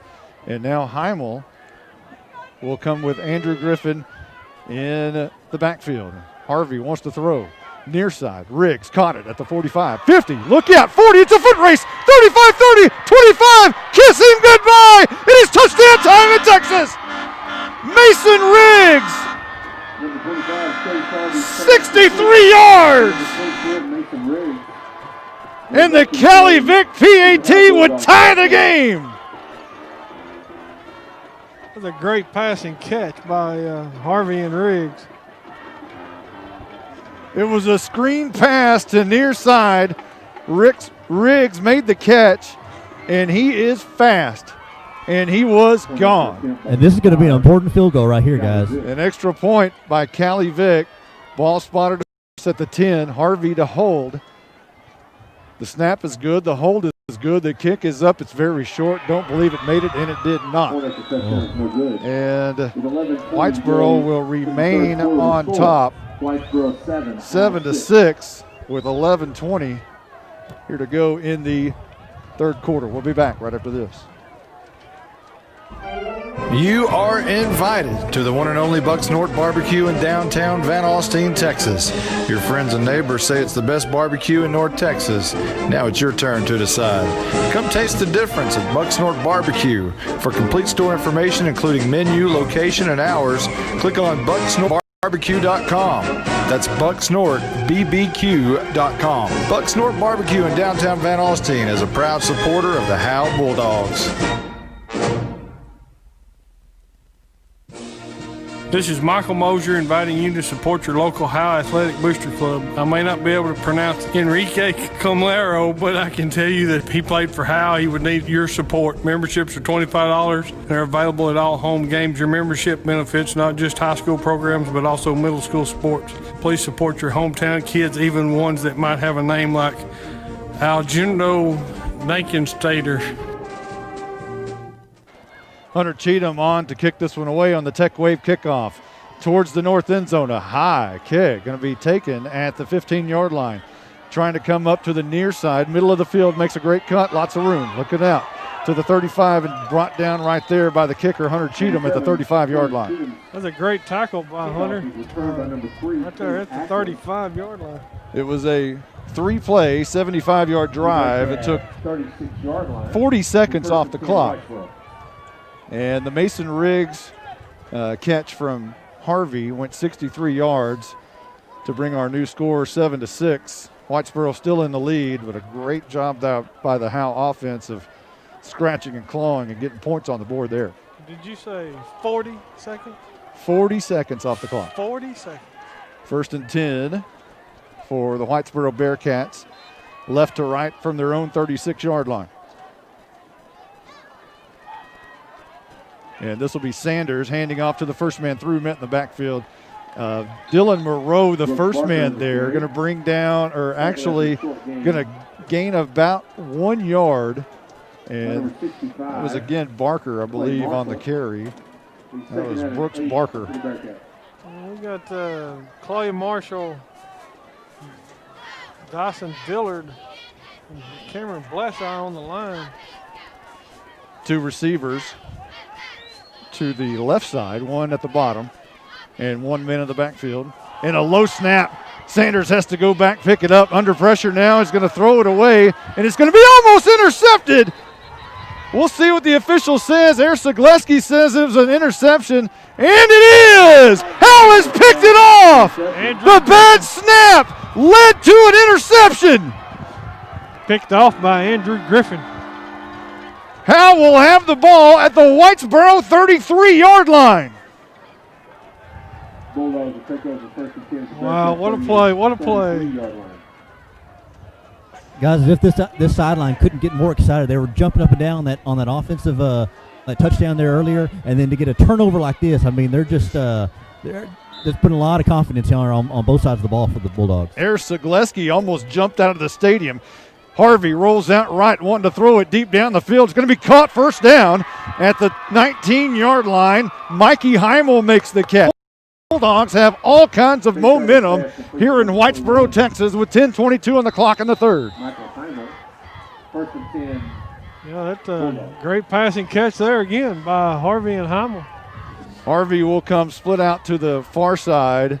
Mason Riggs near side, along with, I believe that's Dylan Moreau. That's Winston Moss, actually. Chase Harvey under center, rolling out near side, wants to throw, slings it out, caught by Riggs at the 7 and down at the 6-yard line. Open field tackle made by Cade Aker. Harvey's pass complete. Kason Todd for the Bearcats. Chase Harvey, the sidearm gunslinger, like Brett Favre, just fired it out there, and Riggs made the catch at about the 10 and made his way forward to the 6. They keep his up, keep the Bearcats on their heels. Got to punch it in here. Offset I formation, handoff, and that's going to be Andrew Griffin. Started out over center, went over right guard on the trap, and that'll gain a yard to the 5. Brent Riddle made the stop for the Bearcats. Second down and 5 coming up. Second down and goal from the 5. And you like that play call on first down to get momentum. Even though it was a yard, it wasn't an incomplete pass. And here's second down with Griffin in the backfield. 3 receivers to the left side. Ty Harvey by himself up top. Handoff Griffin. Near side. Makes a cut at the 4-yard line. Down right there. Griffin on the carry, tackled by number 9. Riley Dixon made the stop for the Bearcats. And now you can tell they're probably setting up on a 3rd and goal. Harvey all alone, one-on-one with Klinger up top. That's what I was just thinking. I was like, this is where you put in the call and just let out-athlete somebody. Well, they're going to bring over a receiver along with Harvey. It's going to be Moss and Heimel. So there will be a lot of traffic on that side. So you can probably count out the jump ball here, but near side is Riggs. Rolling out right side, looking for Harvey in the end zone. Turns around, and it is touchdown time in Texas. However, there's a flag at the 6-yard line. And it looks like it's going to be a hold against Howe. That's a big penalty.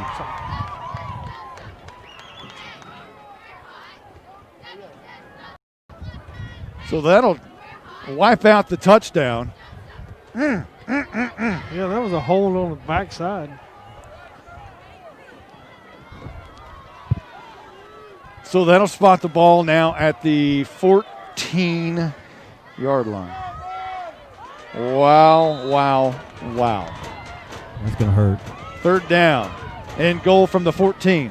Harvey rolls out right, throws it over the middle. It's going to be intercepted and it's dropped 5 yards deep in the end zone. The safety back there went down to pick it up, Kason Todd, but it's incomplete, and now it's 4th and goal from the 14. That is a huge penalty. Anytime you take points off the board, that's the biggest penalty of them all, especially to the go-ahead lead. That hurts. So it's 4th and 14, and Howe has a shot here still, and this is Harvey time. You have to imagine 2 receivers near side, 1 up top, 2 men in the backfield, looking to Harvey, throwing it in the end zone. Harvey trying to chase it down. It falls incomplete, and looking for a flag is Ty Harvey over there, as there was a lot of bumping and grinding with he and Klinger, but no flag, and the ball turns over on downs. Yeah, it looked like Coach Hudson was looking for a flag there too. 8:13 on the clock. Go ahead, Justin. Yeah, Coach Hudson saying he's pulling his jersey off, and Ty was kind of complaining too. Coach Hudson pulled Ty off, said, let me do the complaining here. Right. So Whitesboro. But it did look like a hold. Whitesboro dodges a bullet. I mean, the bullet shaved their eyebrows. And they retain possession, or take over possession here at their own 14-yard line. with 8:13 on the clock. Two receivers near side, one way up top over there near the far side. This is going to be a handoff up the middle, brought down by Winston Moss again. This time a gain of 2, and Moss is having an outstanding game. Yeah, he's having a good game tonight. Chase Barnett had one of those a couple of weeks ago, and it's good to see Winston having a good game tonight. Mark it officially a gain of 1 up to the 15-yard line. 2nd down and 9 coming up. Clock rolling, 7:51. This is a long game. Maybe it's because it's cold it feels long. Maybe. Shotgun for Sanders. One man with him. Moves a little bit early, but Sanders rolls left. He's got lots of room. Going to need an open field tackle and gets one from Hunter Cheatham at about the 24-yard line. Right at the first down marker, they'll say dive forward for the 25. 1st and 10. First down. Yeah, we were down there on that field earlier, and it was a little, you're talking about how speedy it was. It's a thin track. Yeah, it's cut pretty short. It looked like it may have got him there. 1st and 10.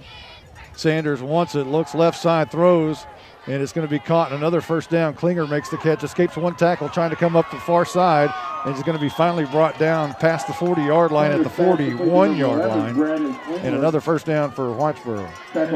Initial contact was made by Chase Barnett, and then he got away. Chase got up and run him down. 16 yards on the pass and catch from Sanders to Klinger, and a fresh set of downs for the Whitesboro Bearcats. There's a flag down, but apparently it's going to be waved off.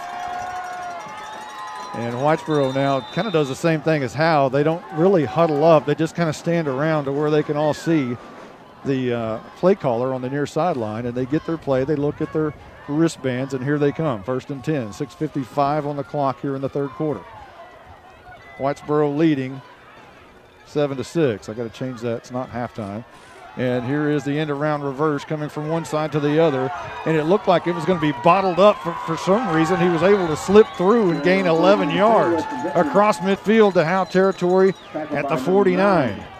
Cade Courtney and Hunter Cheatham made the stop for the Bulldogs. That's one of those plays that probably been stopped after about 3, but it was not. Here's a toss, far side. And a nice open field tackle by guess who? Andrew Griffin. And a loss on the play of 1, but a Howe Bulldog is down on the other side of the 45. It looked like maybe Winston Moss. So right now, the ball is spotted right at the 50. Well, there's an injury timeout on the field. We'll take one, too. We'll be right back right after this. Carrie's Coffee Co. in historic downtown Van Alstyne next to the post office is the #1 coffee shop hotspot serving Bulldogs, Panthers, and mascots everywhere. Carrie's Coffee Co. offers a variety of organic coffee and non-coffee beverages.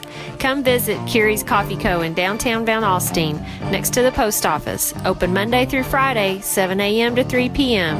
Carrie's Coffee Co. is Texas quality.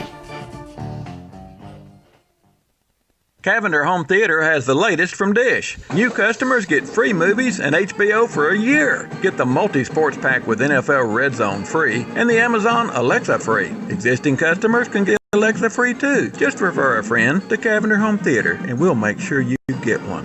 Our Hopper 3 has 16 tuners, picture-in-picture with 4 screens, 2 terabyte hard drive, and voice control with Alexa. Cable can't do that. DirecTV can't do that. Come by our showroom or visit CavenderTV.com today.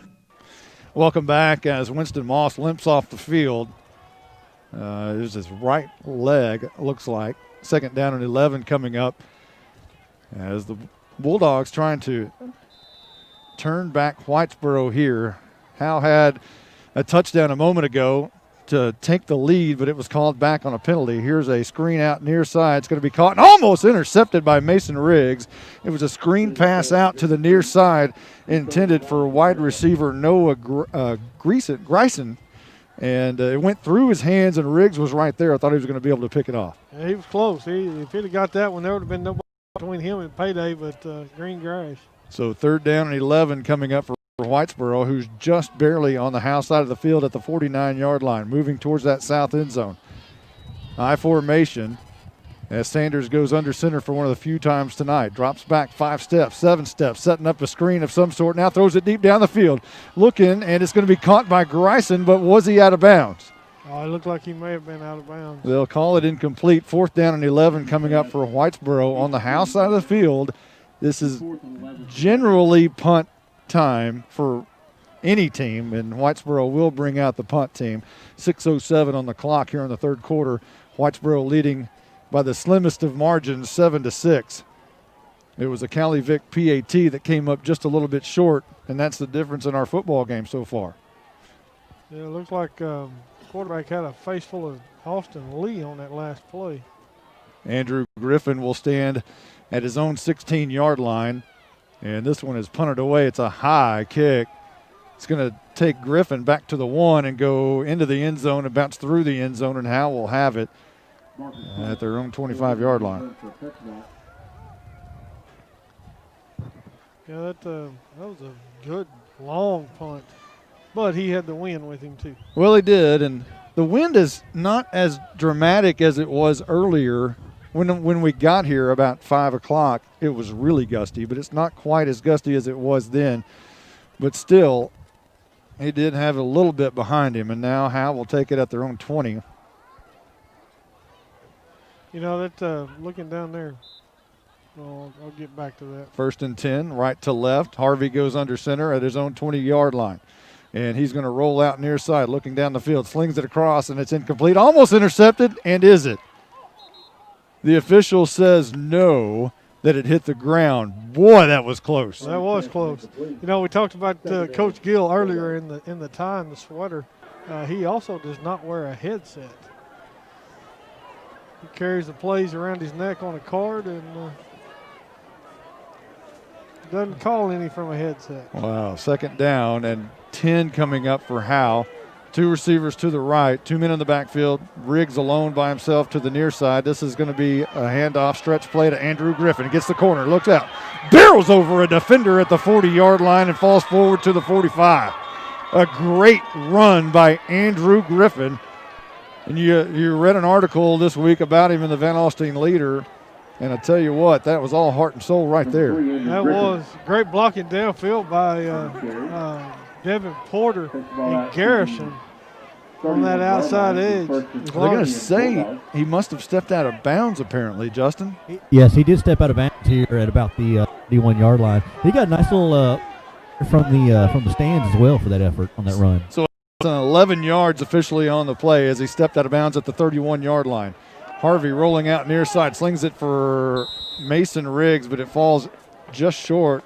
He actually threw it about 3 yards short. Riggs had no chance as it skipped to him like a third baseman. Incomplete, 5:41 on the clock here in the – is it the third? It's a third, yeah. Man, it's a third. Man, this is a long game. Austin Lee checked in for Andrew Griffin. 2nd down and 10 coming up. Offset I formation. And Harvey is going to hand off and a fumble. And looks like Whitesboro has it at the 31-yard line. That ball went right in the gut and right out of the gut of the ball carrier. It was Austin Lee, and it didn't stay in his gut very long. And Whitesboro now all of a sudden is in great shape at the Howe 31-yard line. The fumble was recovered by Malachi Davidson. Boy, that's a stinger right there. As I think that's 5:33 on the clock. And all of a sudden, Whitesboro's in great shape at the Howe 31-yard line. Uh-oh. It's all about capitalizing on opportunities. And we'll see what Whitesboro does here, leading 7-6. Sanders in the gun, 3 receivers on the far side, looking near side, and that's going to be Gryson caught at the 28, now running backwards, slung backwards at the 30, and that's Mason Riggs in coverage and the great open field tackle as he just grabbed a hold of him and slung him backwards. They'll spot it at the 29-yard line. Officially a gain of only 2. It could have been a lot more than that had Riggs not got his gloves on him. 4 down linemen for the Howe Bulldogs. And a shotgun for Sanders. And this is going to be the Wildcat running left side. Look out, and a great open field tackle by Hunter Cheatham on the far side at the 25. That one looked like there was lots of room right there for Frith, but Hunter Cheatham closed it up pretty quickly, and it's going to be 3rd and 5. Yeah, the wideouts went long downfield. Everybody took off with it. 3rd down and 4, Bearcat. So the ball at the 24 with 3 receivers to the near side this time. Shotgun for Sanders, and he's going to run with it around the right edge. He's got a big seam up the middle, 15 to the 10, to the 5, over the end zone, and touchdown Whitesboro. It's just whether you capitalize on opportunities or not. And Whitesboro just capitalized on their opportunity, punching it in after the Austin Lee fumble. 4:20 on the clock, and Whitesboro now with a 13-6 lead, awaiting this PAT.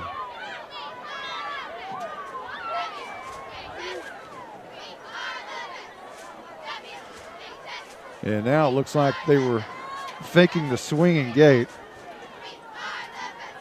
And the kicker will now make his way on the field.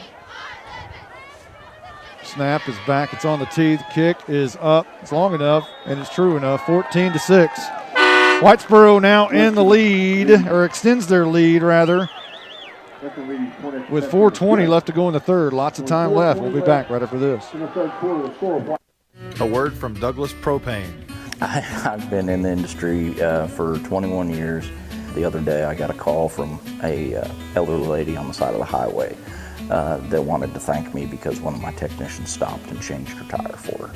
The service goes so much further than beyond propane. It's the mentality of the person that we have on our staff. We appreciate our customer base in Howe and surrounding communities, and go Bulldogs. Have a great year.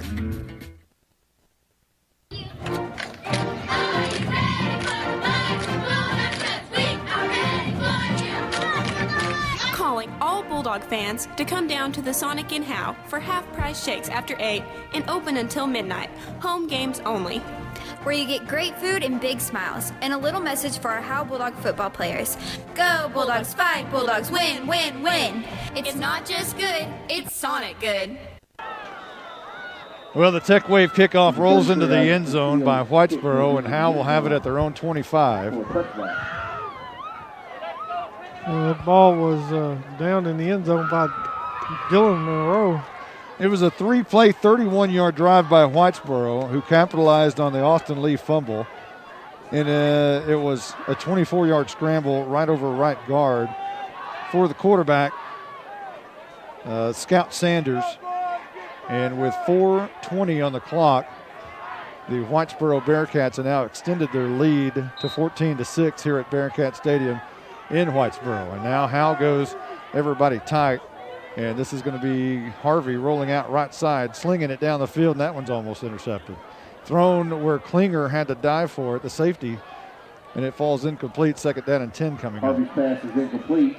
Parker Blunt. 2nd down, Bulldogs. Parker Blunt and Ricky Riley Dixon were both slow getting up on that play. You know, this is a point where, you know, I think you might pull that halfback pass out of the bag again right here and try to catch them napping. 2 receivers to either side, only Griffin in the backfield as Harvey will go under center. 4:15 on the clock, 2nd down and 10. Harvey drops back and wants to pass, looking right side, throws. Caught by Ty Harvey, the cousin, and it's going to be just short of a 1st down, but sets up a 3rd and 1. 4:08 on the clock. It's a great pass and passing catch there by the Harveys. So you want to say Harvey brothers. Yeah, they've basically grown up that way. 3rd and very short. It's not like he needs a long one. It's a short one, maybe half a yard, maybe a foot. Offset I formation. Harvey hands off Griffin coming near side, 1st down. Rolling and spinning for maybe 2 more, close to 40 at about the 38-yard line. There's a free Andrew Griffin. Like tackle made by Andrew Fletcher for the Bearcats. 1st and 10 to 39. So he needed the 36 and got the 39 rather. Needed the 37 and got the 39. That's what it was. Harvey now rolls near side, throws, and hit as he's thrown. It could be a fumble. If so, Whitesboro has it again. They may call it incomplete. We'll see what happens. He was in the form of throwing the football when his arm was hit, and they're going to call it incomplete. Ooh, got close on that one. That was very, very close to being another turnover in their own side of the field. Instead, it's second down to 10. So the ball again at the 39-yard line. It's one where you just kind of count your lucky stars, and Harvey this time under center is going to gain 2 yards up to about the 42-yard line. You can hear Coach Hudson hollering. I'm not sure, what may be going on. But that was a definite situation where you wipe your brow. Yeah. Because that one could have been really ugly. Third down and about 6.5 yards coming up on this play with the clock rolling at 2:44 in the third quarter. Howe trailing 14-6. Need to get that momentum back here. Offset I. Handoff, Griffin running hard over right side. He's got some room and a first down near midfield at the 49-yard line. Move those sticks. 7 yards on the play for Griffin, who was shot out of a cannon on the play. Ball hugs the stripe on the right hash of the midfield stripe. Griffin's coming up just a little bit limping here on that last play. Is he still in the game? No, he's on the sidelines now. Okay, 2 receivers to the right side, 1 to the near side, and this is going to be Harvey keeping it around the left edge, trying to dodge one defender and does, spinning out of a tackle, maybe 3 yards inside Whitesboro territory to the 47-yard line. I'm not sure they weren't possibly trying to run an option there. Face Harvey tackled by number 3. Well, I'd love to see Andrew Griffin get back in the game with the ball at the 47-yard line, getting close to the fourth quarter here, 1:47 and rolling. Second down and about 7 coming up for Howe. Yeah, Griffin's just walking up and down the sidelines here, trying to walk off that. So it's Austin Lee in the game at Griffin's position in fullback. Offset I formation, second down. Harvey wants to throw the deep ball right side for his brother Harvey, and it's going to be incomplete. It looked like he had a step, and he was going to be able to go up for it, but Klinger has played him well tonight. Klinger has done a great job for Whitesboro. Mano-a-mano on Harvey. Yeah, and Klinger's maybe a foot and a half shorter than Harvey, so he's not getting him on height. He's just hanging well with him. 3rd and 7. Andrew Griffin still on the sideline. Austin Lee at fullback. 2 receivers to either side. Riggs down here at the bottom with Winston Moss. Rolling right as Harvey under pressure, escapes and now throws it down the field, looking for Heimel, and it's incomplete. Another great play by the Whitesboro secondary, as that one was just tipped away. Otherwise, Heimel would have made the catch at about the 15 and strolled in. Yeah, that pass was broken up by Weston Hickman. 4-1 over the Dodgers. So a 9-play drive goes for naught as Hunter Cheatham comes on to punt this one away, standing at his own 41-yard line. And it looks as if it'll be Hickman at his own 15, and this is a low kick. Going to take a good Bulldog bounce towards the 20-yard line and be rolled dead right there at the 22. Looked like the official marked it, and Chase kind of bumped it with his foot. Like, are you sure? That looked like an Adrian Beltre move. Right. Barnett just kind of tipped it with his foot a little bit, kicked it backwards just a little bit. Let's move this back just a little bit farther. So 1st and 10 for Whitesboro, left to right from their own 22-yard line. There's 1:11 left to go here in the third quarter. I do that, of course, a lot. A foot wedge, just kind of kick the ball off the out of the bunker there into the. Yes. Very similar. You're talking golf now. Come on. This is golf weather, isn't it? Right. Offset I formation for Whitesboro as they send 2 receivers to the left. This is going to be a toss near side, and Harvey trying to make a stop. Can't do it. And the back, Hickman, makes his way to a first down run across the 35. A helmet flies off at the end of the play. But the ball is going to be spotted near the 35-yard line after a first down run by Hickman. Number 2. Looked like Andrew Griffin getting up really slow. 9, Cade Courtney. Resulting play at the Whitesboro Bearcats. First down. 14 yards on the run by Hickman, 58 seconds on the clock, and you're right, Andrew Griffin now is on the ground, and he's not going to get up. It might be cramps as he's holding the back calf of his right leg, but it doesn't appear it's any major injury at all that we can tell here, but we don't want to speculate. And you know, Coach Hudson's not sprinting on the field or anything, but it's enough for us to probably call a timeout because if we go to a commercial break, they always pop right back up. So let's do that. We'll be back right after this. I'm attorney Micah Belden, an old school black and white Howe Bulldog. In criminal defense, you need someone who fights like a bulldog. Call me now if you've been investigated, arrested, or charged with a crime in North Texas. My number is 903-744-4252. We'll set up a free consultation. You will find out that I'm rough, tough, and I can't get enough. I'm board certified in criminal law by the Texas Board of Legal Specialization, Principal Office, Sherman, Texas. Visit my website at shermancriminallawyer.com. Hey, this is Andrew Griffin gets up and walks off the field. First down I believe it's first down and 10 for Whitesboro, left to right. Ball at the 37-yard line. He got a good spot right there on that last play. So 15 yards. You're right, Monty. This is a long third quarter. This is. 58 seconds on the clock. One receiver up top by himself, 2 slots, and one man stands right behind Sanders, who gets it, throws a screen pass out left side. Barnett was giving him lots of room over there off the line of scrimmage, and it's going to be good for about 7 yards. And luckily it wasn't more than that as Barnett missed the first tackle, but the safety Cheatham rolled over to cut him off and actually move him backwards a little bit where Barnett could pick up where he left off beforehand. And now it's a 7-yard gain, bringing up second down and 3 or a long 4 with 22 seconds and rolling here in the third quarter. Ball at the 43-yard line. Near midfield, and Sanders gives for the first man through for a first down right at the 47. Chase Hart had a good stop there. You know, you go back to Barnett.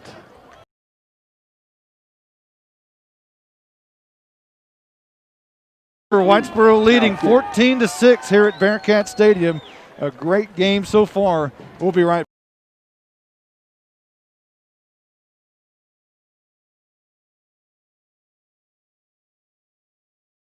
back. Monty Walker. Nothing in this town.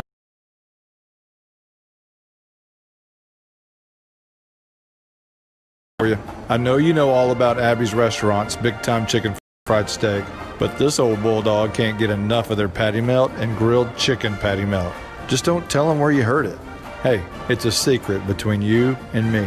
Abby's Restaurant is Howe's own small town, small business, family-owned restaurant in the historic downtown district. Don't tell anybody about their patty melts, because I want one. When life is at its most difficult, we surround ourselves with people who are kind, compassionate, and understanding. At Scoggins Funeral Home and Crematory, Tommy and Bobby K. Scoggins are those people. When tragedy hits, they will work for you and take care of what needs to be done for your loved ones. For more information about their services, visit ScogginsFuneralHome.com or call them at 903-482-5225. Scoggins Funeral Home. Their loving staff will take care of you and your loved ones. It's fourth quarter time in Texas here in Whitesboro, and it is third down and 9 coming up for Whitesboro. As the Bulldogs, Andrew Griffin has been injured tonight, and I'm not sure of his return. We'll have to check with Justin down there to see what the situation is with Andrew Griffin, but he's not on the field right now.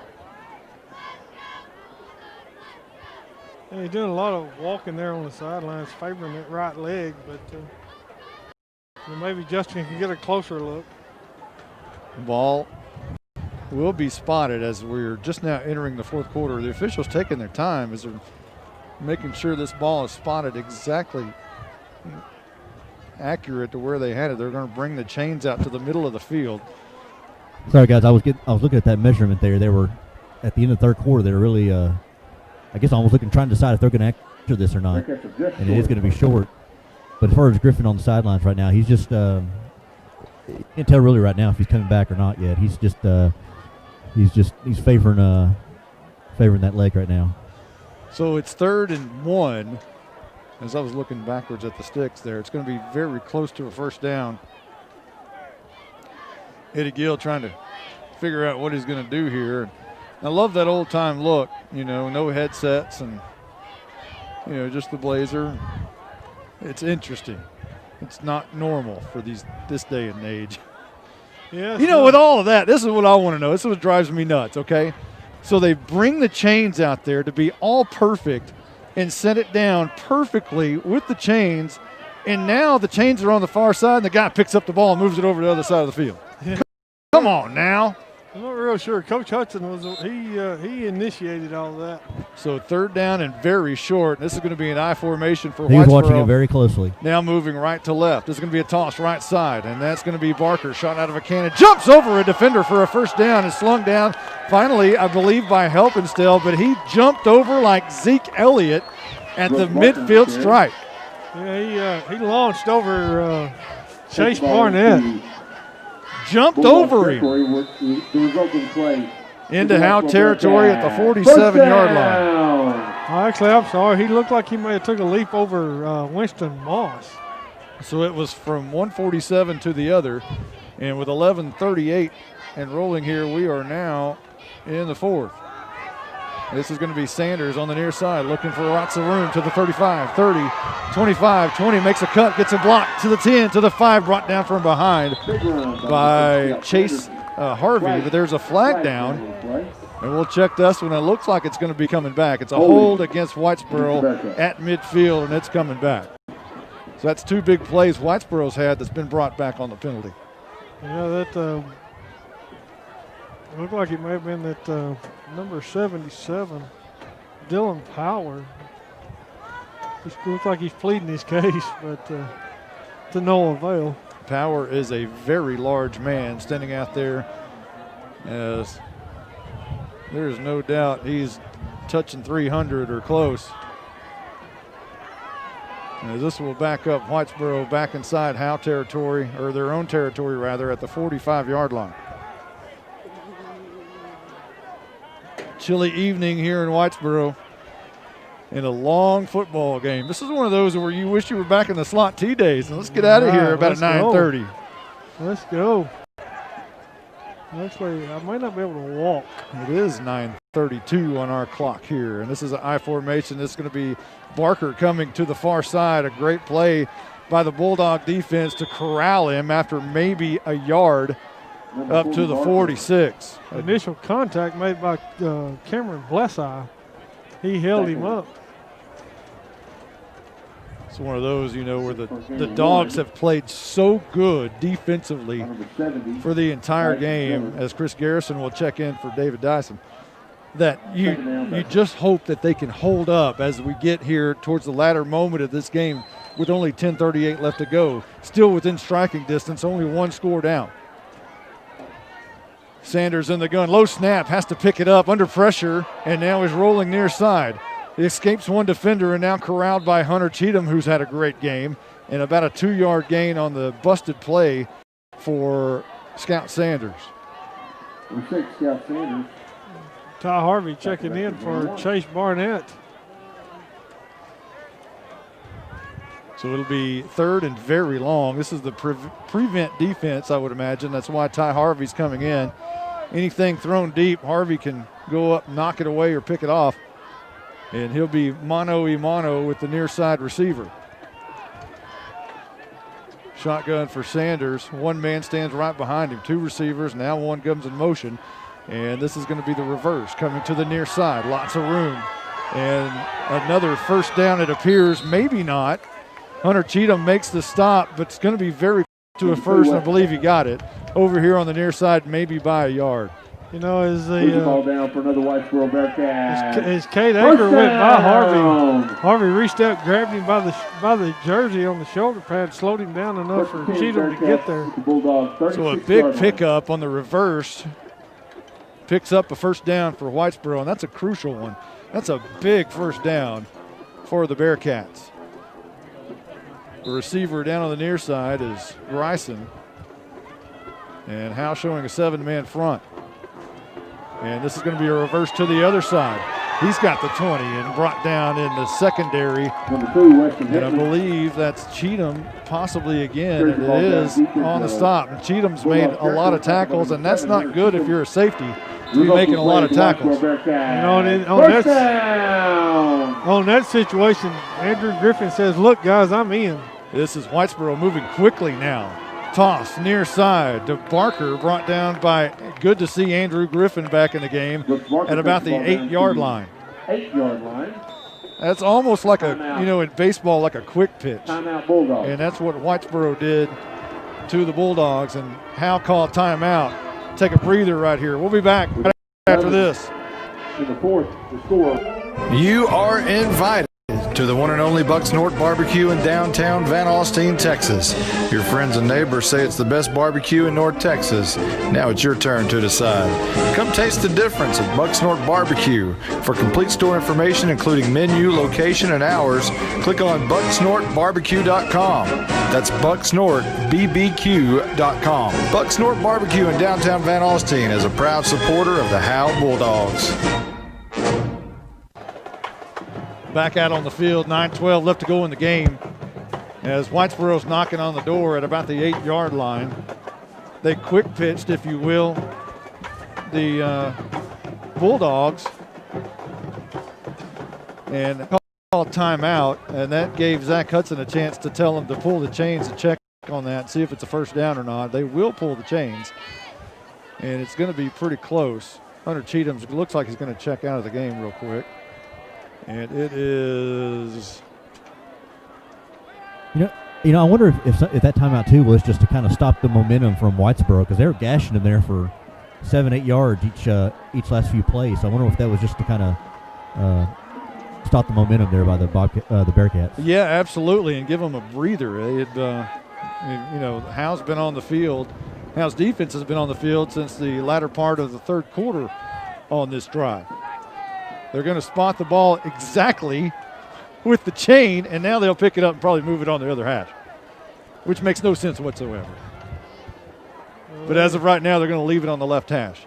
And Whitesboro comes up to the line of scrimmage, walking up gingerly, needing. Second down and 1 for the Bearcats. The PA says second down and 1. Down in about 4 quarters. Tiny quarters. Maybe 4 dimes. Guys, and Andrew Griffin is in the game now. Second down and very, very short. Yeah, this is where you probably look for a punch to the end zone right here on a pass, as it looks like they're going to be I formation with 2 receivers right, but I'd be looking in the end zone right here. This is going to be Barker on the pitch to the right side, and he scoots around the right corner into the end zone. Touchdown, Whitesboro. 8 yards on the toss to Barker. And Whitesboro extends their lead 20-6, awaiting this PAT.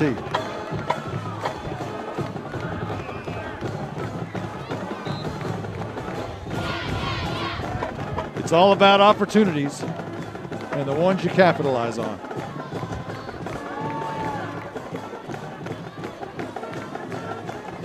.906 left to go in the game, and Howe still has great chance. There's a high snap, and somehow it got it back on the tee. Outstanding job by the PAT holder to get that one back on the tee somehow. I'm not sure how he did it, but it's good. 21-6, Whitesboro in the lead here at Whitesboro. We'll be right back right after this.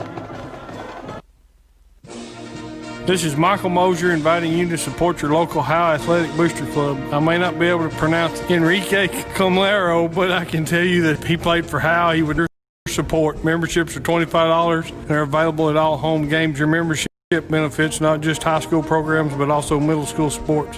Please support your hometown kids, even ones that might have a name like Aljundo Nakenstater.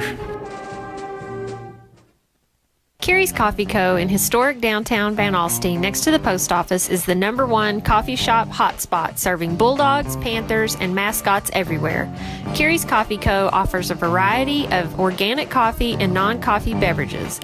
Come visit Carrie's Coffee Co. in downtown Van Alstyne next to the post office. Open Monday through Friday, 7 a.m. to 3 p.m. Carrie's Coffee Co. is Texas quality. Boy, some Carrie's coffee sounds really good right now, as it is cold up here on top of this press box in Whitesboro, Texas. Here's the Tech Wave kickoff, going to roll into the end zone. Mason Riggs is going to pick it up 5 yards deep as the officials blow it dead. And Howe will start at their own 25-yard line, moving left to right on their newest drive with 9:05 left. Remember, tomorrow, if you're a Bulldog fan and you want to see the future, tomorrow at Bulldog Stadium will feature 2 youth football Super Bowl championships with your Bulldogs in both of them. The 3rd and 4th grade start at noon, and the 5th and 6th grade, who have won 28 straight, are playing at 2 o'clock for their 3rd championship title. And this is Harvey on first down, who falls over backwards, trips over one of his offensive linemen, and that's going to be a loss of probably about 3 back to the 22-yard line. Yeah, I'm not real sure what happened there. So 2nd down and 13 coming up. Yeah, the 5th and 6th grade have outscored their opponents over 500 to 26 in the past 2 years. So you might want to check them out. Here's a handoff right over right guard. And that'll be good for maybe 1 up to the 23, 24. Andrew Griffin back in there at running back. The 3rd down and 12. So 3rd and 12. Yeah. With 8. Hard, bum leg and all, just running between the tackles. Yeah, 8:19, 8:15, 8:14. The clock is rolling, and you know, at some point here on 3rd and long, this is the time to try it if you got it. Offset I formation, 3rd and 12. Harvey goes under center, drops back 2 steps, looking down the field, finds an open receiver. Mason Riggs couldn't find the football. He looked up and might have lost it in the lights. It would have been a tremendous catch had he been able to pull that one down, but I'm not sure he saw the ball, and it's 4th down. Yeah, that was a good pass. That was a good pass. Harvey was under pressure. Was a great idea, too, and Riggs had his man beaten by 4 steps. Riggs can really run. So Cheatham now in punt formation at his own 10-yard line, and he'll boot it away. A wobbly kick will be fair catched and called for at the 44-yard line by the Whitesboro punt returner, which is Casey Todd. And Whitesboro has a fresh set of downs on their side of the field with 7:49 left to go in the game. Hey, Justin, are your toes code? No. No. My toes are good. I think it's my fingers right now that are. I'm having to switch hands during each commercial. I ain't been this cold in a long time. His microphone's a little cold too. It is. And you guys look like snipers up there. You know, we did share a Facebook selfie of us, and we were told we were the broadcast ninjas tonight. Here's Sanders on a 1st down run. Great tackle. Andrew Griffin come around the edge. Shoestring tackles him to cut him down after a 2-yard loss on the play back to the 42-yard line. On the play, 2nd and 12. That or y'all look like y'all are up in a deer stand there with all you're missing is the camouflage. Yeah, except we're all black. We do look like ninjas. Yeah, we do. I think we're very ninja-like. We could sneak up on somebody. If I just had some cowboy nachos. 2nd down and 12. Shotgun for Sanders, man in motion. And Sanders is going to keep it around the left tackle. Blesseye right there to make the tackle. Blesseye immediately, and no gain on the play. So 3rd down and 12 coming up. Clay Marshall checked in for Dyson Dillard. Whitesboro not taking any chances whatsoever here, as they're content with a 21-6 lead. Don't want to make any mistake, as they feel like they're in great shape to try to just burn up as much of this clock as they can. Howe would have a tough time scoring twice, you would imagine. with only 6 points so far in this contest here in the fourth. Sanders throws it deep down the field, and look at that. It should have been intercepted by Kate Courtney at the 30-yard line. I said they weren't going to take any chances, but Courtney should have picked it off at the 31. It was right in his breadbasket. It was. And it falls incomplete. Fourth down coming up. I was looking for Andrew Griffin in his linebacker position, and he was actually back at about the 40, maybe running a way far back linebacker position. Had Courtney been able to intercept that pass, he had green pastures to about midfield. And this will be a punt, high kick, almost got blocked. It's going to bounce, and on the near side, about the 36-yard line, it'd be kicked right there and downed right there, right at the 36. Down. So Howe now will start with 6:20 clock from their own 36-yard line.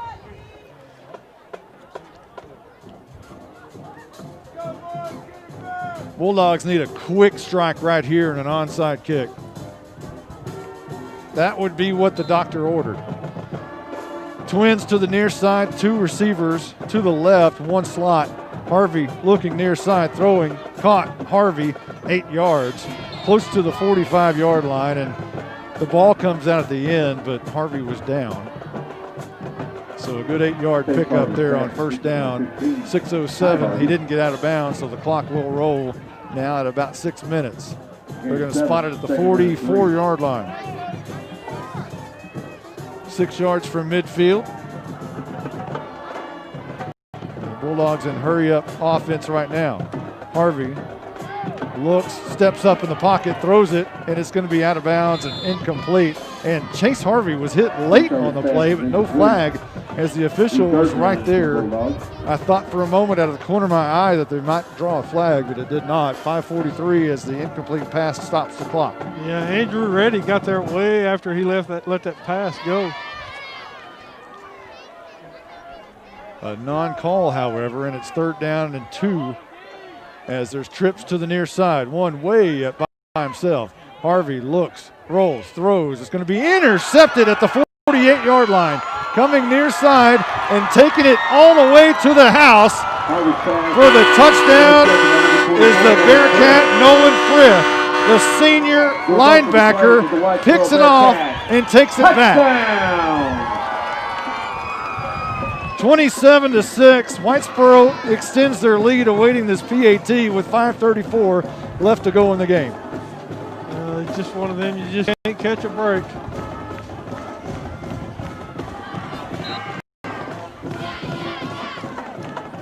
Boy, you hate that for the Bulldogs.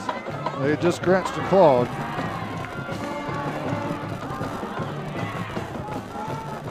And boy, they played an outstanding game tonight, the first half and most of the third quarter. The wheels just kind of came off here recently, and the extra point is good. We'll take a quick timeout. We'll be right back right after this. Alexa, turn to HGTV. Tune into HGTV on Dish. This is Fixer Upper. It may be a gadget, but it sure is fun. You can change channels and search movie titles easier than ever with Alexa. The best part? It's free from Cavender Home Theater. Alexa, why wouldn't everybody have Dish from Cavender's? I don't know that one. Don't be left out. Call Cavender Home Theater today or go to CavenderTV.com. A word from Douglas Propane. My tenured drivers are 5 to 7 years, and then our combined experience, the benefit of the era that we live in is the smartphone era. Any of my staff have the ability at a moment's notice to pick up the phone, and my drivers can call my service staff, and my service can call my driver staff, and everyone can get a hold of us. And then we have a staff 24-hour answering service. Riggs is going to take the Tech Wave kickoff. For the first time, Howe's able to return it from inside the 8-yard line up to the 30. A nice return there by Mason Riggs, and Howe will have the ball at their own 30-yard line with 5:27 left to go in this football game. It was a touchdown by Nolan Frith, the linebacker, who intercepted Harvey's pass and took it right back to the house from about the 44-yard line, I believe. Yeah. So new set of downs for Howe, but running out of time and down by 22 points. As this is going to be the end around reverse, but Harvey's going to keep it. Now wants to throw backside. It's going to be sacked. Rolling backwards to the 20. They'll say his forward progress stopped at the 19 or 20. Where are they going to put it? Now they're putting it at the 24.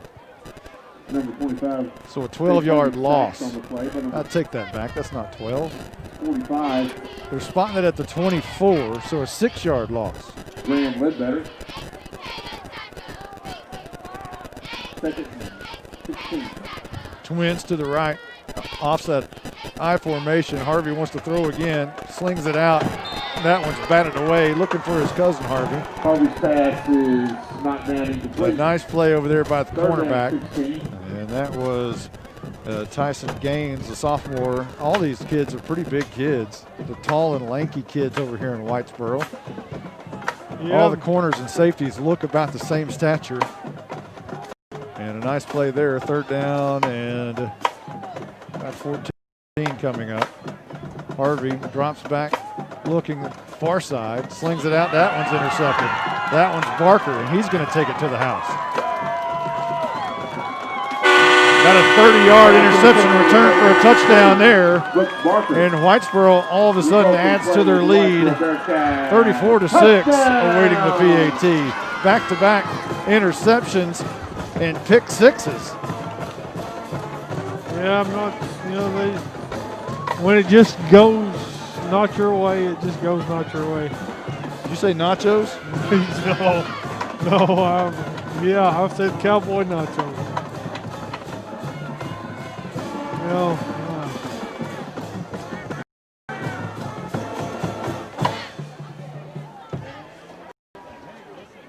On for the PAT is low, and this time it's not going to be good. And finally got it. Whitesboro's 34-6 lead will stand right now at 4:35 left to go in the game. We'll be back right after this.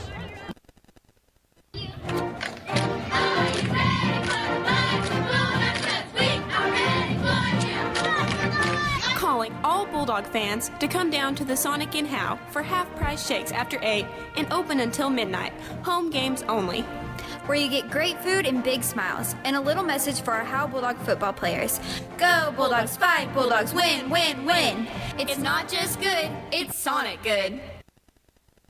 I'm attorney Micah Belden, an old school black and white Howe Bulldog. In criminal defense, someone who fights like a bulldog. Call me now if you've been investigated, arrested, or charged with a crime in North Texas. My number is 903-744-4252. We'll set up a free consultation. You will find out that I'm rough, tough, and I can't get enough. I'm board certified in criminal law by the Texas Board of Legal Specialization, Principal Office, Sherman, Texas. Visit my website at shermancriminallawyer.com. Hey, this is...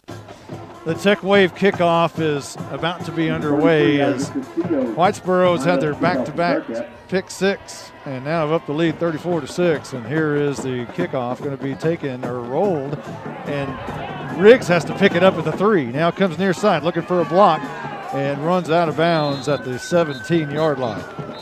Number 24 of the kickoff return, Mason Riggs, brings the ball out to the... Ought to be an interesting interview with Coach Zach Hudson after the game,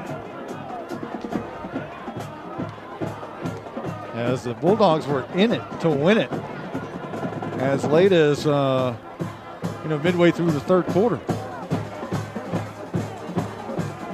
Whitesboro took the lead 14-6, or extended their lead to 6 with 4:20 left to go in the third, but it was 7-6 most of the way. 4:30 on the clock, and what's going on here? I don't know. I guess we're going to re-kick. There must have been a flag. Flag on the far side. I guess we're going to re-kick this one. So Justin White, the magic question is, are you up for a post-game interview with Zach Hudson? I'm ready, guys. You've been studying all week, prepping.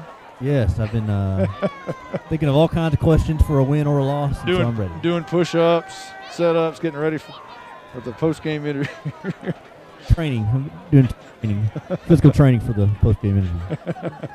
Justin, run towards the road. Run towards the road. Well, I think actually Zach Hudson would be very happy. You would think with the first half that they put together. And really, like I mentioned, it was midway through the third quarter before Whitesboro added another touchdown. I mean, just a great performance by the Hounds.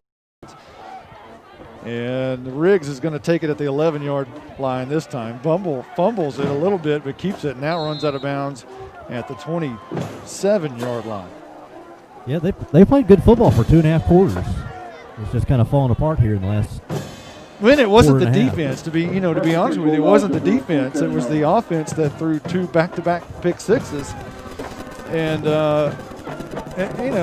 sometimes it just happens that way. But I think you have to be very impressed with the way the offense has played over the past 2 weeks, and then especially last week, and then the defense really stepped it up tonight. And this is going to be Griffin again on the carry up the middle, breaks a tackle, breaks another tackle, look out, 40, 45, injured and all, and he runs for a first down near midfield. 23 yards. That article in the Van Alstyne paper says it all. Now, Andrew Griffin's going to give you everything Andrew Griffin has every time he touches the ball or steps on that field. No question.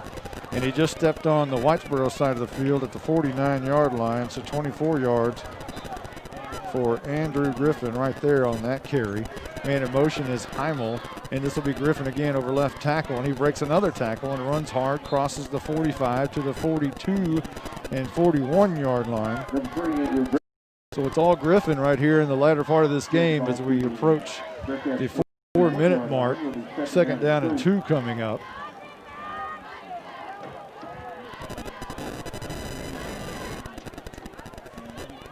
Harvey goes under center, fakes the toss, and he gives on the end around to Winston Moss, who's slung down. And that'll be a loss on the play of maybe 1. They'll give him forward progress and say he even gained a couple of yards up to the 40. Still short of a first down, but barely. So setting up a 3rd and very, very, very short for the Howe Bulldogs with 3:26 and the clock moving. Harvey's going to hand off Griffin, shot out of a cannon, first down to the 36-yard line. Great block by Jaron Ing and Garrison on this right side. So that'll move the sticks, and the clock will now move under 3 minutes. And Howe just trying to kill this one. Again, if you're looking for bright signs, the defense played really well tonight. The scoreboard doesn't reflect it now because of what happened on the pick sixes, but I'm telling you, that was a good game for the defense. Here's Griffin shaking and baking, and now the ball's on the turf, and the ball will be kicked out of bounds, thankfully, if you're a Bulldog fan, and Howe will retain possession and actually pick up a first down on the fumble. But will they, I'm not sure on the rule on that, where they spot the ball, where he fumbled the ball, and I guess that's where it's going to go. They'll spot it at the 29. So a 7-yard gain for Griffin sets up 2nd and 3, 2:37 on the clock. Harvey goes under center, twins to the left. Man in motion is Riggs. They're going to give it to him, and he's going to try to hit the corner on the outside edge. Makes a man miss, makes other men miss, and stops the clock as he goes out of bounds inside the 20-yard line at about the 19. 10 yards for Mason Riggs on the carry. 2:21 on the clock. To the 20-yard line will be first down. Again, we talked about Bulldogs never quitting and never giving up and always fighting to the end, and that's apparently what they're going to continue to do tonight with 2 men in the backfield. Harvey hands off near side, and that's Andrew Griffin. Just throws a man down and runs over another at the 7-yard line. Andrew Griffin. 12 yards on the carry, and Howe is now inside the 10 with a 1st and goal. Bulldog. I'm not real sure I'd want to be on the other end of that punishing. Well, he stiff-armed one guy down and ran over another one like a truck. And he's the only guy in the backfield right now. from the 6-yard line. Harvey carries it from the center and is going to make his way to the 3. So now 2nd and goal from the 3, clock at 1:55 and rolling. And Howe's going to try to punch it in to get a little bit, make the score, with a little more of a crooked number here. 3 receivers to the near side. Riggs all alone up top, and Harvey's going to keep it over, and is he in? No indication yet. He's going to be down at the 1-yard line, and now a flag comes in from the back judge. Harvey takes the ball down to the 1-yard line, but their flag. The ball is spotted at the 1. Clock will stop at 1:26 on the clock. We're in the 4th. We're in the latter stages of this game. It's one of the coldest games that I can remember being at. Normally, I'm in the box, though, for the past 25 years. This is alarming. I'm not used to this. I'm used to either being on the field, playing, or in the press box where it's nice. Right. This ain't nice. No, it's so apparently the penalty was on Whitesboro. It'll be 1st and goal from the 1. Trying to punch it in here to get some more points on the board at the very end of the game.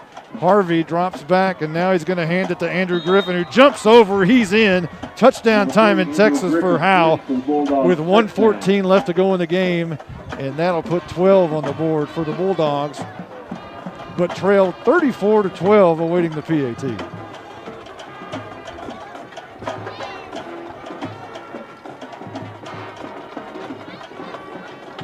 They may be trying to go for 2 here. Yeah, I would imagine so. After the last attempt at the PAT was not a good one. And now it looks like Moss will come as a slot back. And now he'll actually be a halfback with Griffin. Harvey goes under. He's going to keep it around the left edge, trying to push and can't do it. And the ball comes out. And now it looks like Whitesboro is going to take it from one side to the other, to the 30, 40, 45, 50. It's a foot race, and he's going to win it. This is going to be 2 additional points for Whitesboro as he crosses the goal line, and taking it in is Brent Riddle, but there's a flag on the play at the 37-yard line. Eddie Gill is talking to his one of his players over there and telling him, hey, don't worry about it. It was a block in the back.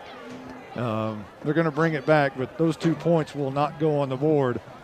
And there is 1:14 on the clock. We're going to come back right after this. Monty Walker, nothing in this town is a secret for long, but I've got one for you. I know you know all about Abby's Restaurant's big-time chicken fried steak, but this old bulldog can't get enough of their patty melt and grilled chicken patty melt. Just don't tell him where you heard it. Hey, it's a secret between you and me. Abby's Restaurant is Howe's own small-town, small business, family-owned restaurant in the historic downtown district. Don't tell anybody about their patty melts, because I want one. When life is at its most difficult, we surround ourselves with people who are kind, compassionate, and understanding. At Scoggins Funeral Home and Crematory, Tommy and Bobby K. Scoggins are those people. When tragedy hits, they will work for you and take care of what needs to be done for your loved ones. For more information about their services, visit ScogginsFuneralHome.com or call them at 903-482-5225. Scoggins Funeral Home. Their loving staff will take care of you and your loved ones. It was a 10-play, 63-yard drive for Howe. It was capped off by a 1-yard touchdown by Andrew Griffin. Our new score, 34-12 with 1:14 left to go in the game. And here's an onside kick by Hunter Cheatham. It went 10 yards, but it's also going to be picked up by Klinger. And Whitesboro will take over from their own 47-yard line. Finish this game with only 1:13 left to go in it. This is the 26th possession of the game, and that's a lot for what Howe has been involved in this year. Typically, it's about 18, 19, 20 in that area this entire season. And 26 possessions is just a lot of transfers of the football. You know, we go back to the slot T days, and it was more like 12. Right. Sometimes 10. You kind of got spoiled, with the slot team. Well, when you have drives of 16 and 17 plays, you don't have a lot of transfers of ownership of the football. And this is Sanders, who's going to hand off on the end around, and look out. He had some room, and thank goodness for Andrew Griffin, who tracks him down from behind. The ball carrier is Todd, and he's going to gain probably 6 yards on the carry inside Howe territory to the 48. 6 on the play, 2nd and 4 for the Bearcats. Clock rolling at 52, and probably one more snap will do it. As the Bulldogs were very close tonight. At halftime you thought maybe just one possession. And that'll be the end of the game there, as the Bulldogs will shake hands with the Whitesboro Bearcats. Dylan Moreau goes over and shakes hands with 2 of them immediately, and now they'll line up and do it officially. And the coaches will come across the field and shake hands as well, as the clock still rolling. It's not even at 15 yet, but the Howe Bulldogs are moving to 0-8 on the season. Been a while since that's happened. Back in 2005 was the last time, to be exact. But the Howe Bulldogs went 1-8 that year as well. And next week, the Howe Bulldogs will face the Pilot Point Bearcats in Pilot Point. We'll be there to cover that one as well, as the Bulldogs are getting ready for the school song and fight song, and they'll walk over with their leader and head coach, Zach Hudson. They take their helmets off and will face the crowd and do what they do, and we'll let you listen to that.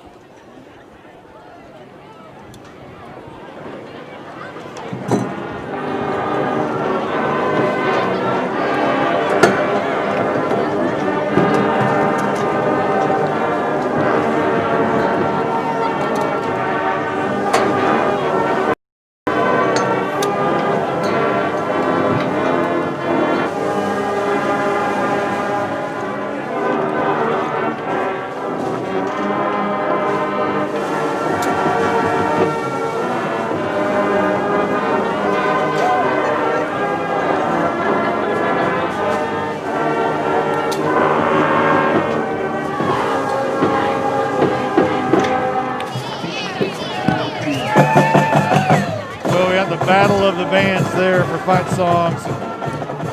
Justin White will talk to Zach Hudson after they get through talking to their players. Coach Hudson's going to tell them to keep their chin up. He is, and they will. And the Howe Bulldogs have fight and clawed all year, and they'll keep fighting and clawing. They didn't stop till the very finish tonight. Punched one in towards the very end of the game. The Bulldogs actually won the coin toss tonight and elected to defer, as they always do. Whitesboro took the ball at their own 27-yard line, drove it down to the 33, and had to punt. Just an outstanding defense in the first half of the game. Howe's as they drove down 4 plays and to the 47-yard line, went forward on 4th down and came up empty. Whitesboro took the ball at the 46-yard line and ended up scoring on an 8-play, 54-yard drive where Weston Hickman took it in from 18 yards out. Howe's next possession ended on a punt. Whitesboro's next possession went from the first quarter to the second quarter, and it ended on a 32-yard field goal attempt that was no good. Howe's next possession started at that 25-yard line, and it ended on a punt, but a fumble, and Howe took it. They had to punt again. Whitesboro, and they just traded back and forth, back and forth, back and forth. And it was that 7-0 lead by Whitesboro that went into the dressing room at the half. And then Howe came out because they had deferred. They had the ball to start the second half, started at their own 25-yard line, drove 3 plays quickly, 75 yards. The big play was the Mason Riggs 63-yard touchdown from Chase Harvey, right up the near hash from right to left. And the Bulldogs missed the PAT and trailed 7-6 with 11:20 left to go in the third quarter. Only took 40 seconds off the clock on that drive. Whitesboro got it back and gave it right back to Howe, and that's kind of what happened. Howe had a chance and was looking to drive the ball down the field. An Austin Lee fumble deep in their own territory, gave the ball back to Whitewright, who took advantage of that and scored three plays later, went 31 yards, and it was a Sanders 24-yard touchdown to up the lead to 14-6 by Whitesboro. And that seemed to be the turning point in this football game. The Austin Lee fumble really, you don't want to pin it on one kid because it wasn't his fault. There were many opportunities tonight, but that really turned the game, and Whitesboro was able to capitalize on that and up the lead. And then it became a 8-yard touchdown by Barker to end 11-play, 78-yard drive to up the Whitesboro lead 21-6. And then Howe doing everything they could to try to get back in it and started, slinging the ball around. Ended up with back-to-back pick sixes. The first one was Nolan Frith, about 44 yards, and the second one was 2 plays later when Barker took it back to the house a very long way. Howe's last drive of the night was a pretty good one. Went 10 plays and 63 yards and jumped over the top of the Whitesboro Bearcat defense, which brought us our final score, 34-12, here on a very, very cold night in Whitesboro, Texas. I know the people that live in Colorado and they say this ain't cold. I don't care. This is cold. Right. I don't care what they say. I never have probably the right thing to say, or sometimes even, the correct way. But I will say that I guarantee you that meeting that took place right out there just now was done with more class and dignity and love. They may be, 0-8, but 8-0, 0-8, they're getting the same thing from Zach Hudson. He's a great supporter, and he loves those kids no matter what. Yeah, I definitely agree with that. As Justin White's now making his way to go talk to him over there, and Coach Zach Hudson, it appears that they're going to meet as Justin White started walking that way, and now Ty Harvey kind of trapped him for a little bit. But let's see if we can get Coach Zach Hudson to speak with Justin White here. And now Coach Hudson is taking a moment with his girls and giving them hugs and everything else, and Justin wants to talk to him. We'll see what happens here. Another moment with the family. With the family. Yeah, I think he has taken just a few minutes with his girls real quick before Justin walks up, and we'll see what happens here.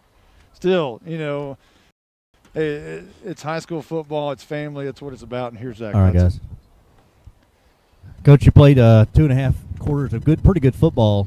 What happened there in the second half? Oh, just some bad luck, and it just kind of never turns our way sometimes.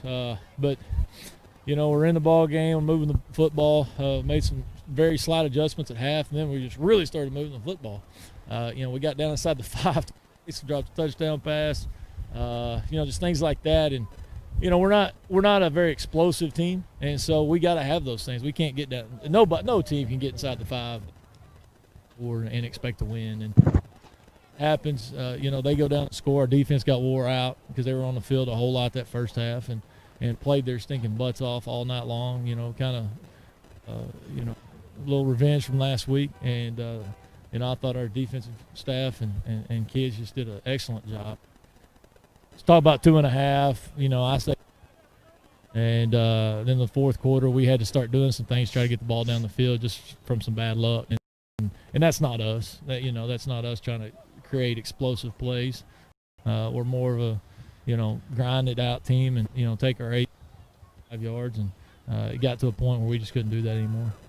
Offensively, you played one of your best games of the season. What did y'all do during the week as far as preparation so well? Well, just what they do, plays into our kids' strengths a little bit, compared to what Van Alstyne and Pottsboro does. I just thought our kids, had a little chip on their shoulder from last week. And, the kids did, all of us did as coaches, and everybody did. And, you know, I thought offensively still got better. It's just one of those nights that we can't buy a break, you know, and you got to create your own luck. Our kids, you know, they come to practice hard, and they're getting after it. And, I mean, it shows by moving the football, by, you know, stopping them on defense. It's just, you know, we got to turn that on time. Did cold weather play a factor at all? Not at all. I think our kids like it. Great. Thanks for the time, Coach. All right, thanks a lot. Great job, Justin White. And, you know, what a classy guy Zach Hudson is. Come on and talk to us about that. And, you know, he's right. Everything he said was right, that they couldn't catch a break, and that's kind of been the theme of all year. You know, Riggs had the opportunity to catch the pass on the halfback pass early in the game to tie the game. It didn't happen, but that's okay. Those things happen. It's not the end of the world. Right. And they were able to fight back, and they eventually did tie the game, or close to it. They would have on the PAT. But however, you know, signs of improvement each week is asked for from the Howe Bulldogs if you're a Bulldogs fan. And I'll tell you what, there's no bigger Bulldog fan than this one sitting on top of this press box freezing his hind tail off. Right. You know, class and dignity. You know, that's there's nothing else you can say. Justin White, give us your final synopsis. All I keep thinking is like, man, it's so cold out here. Yeah.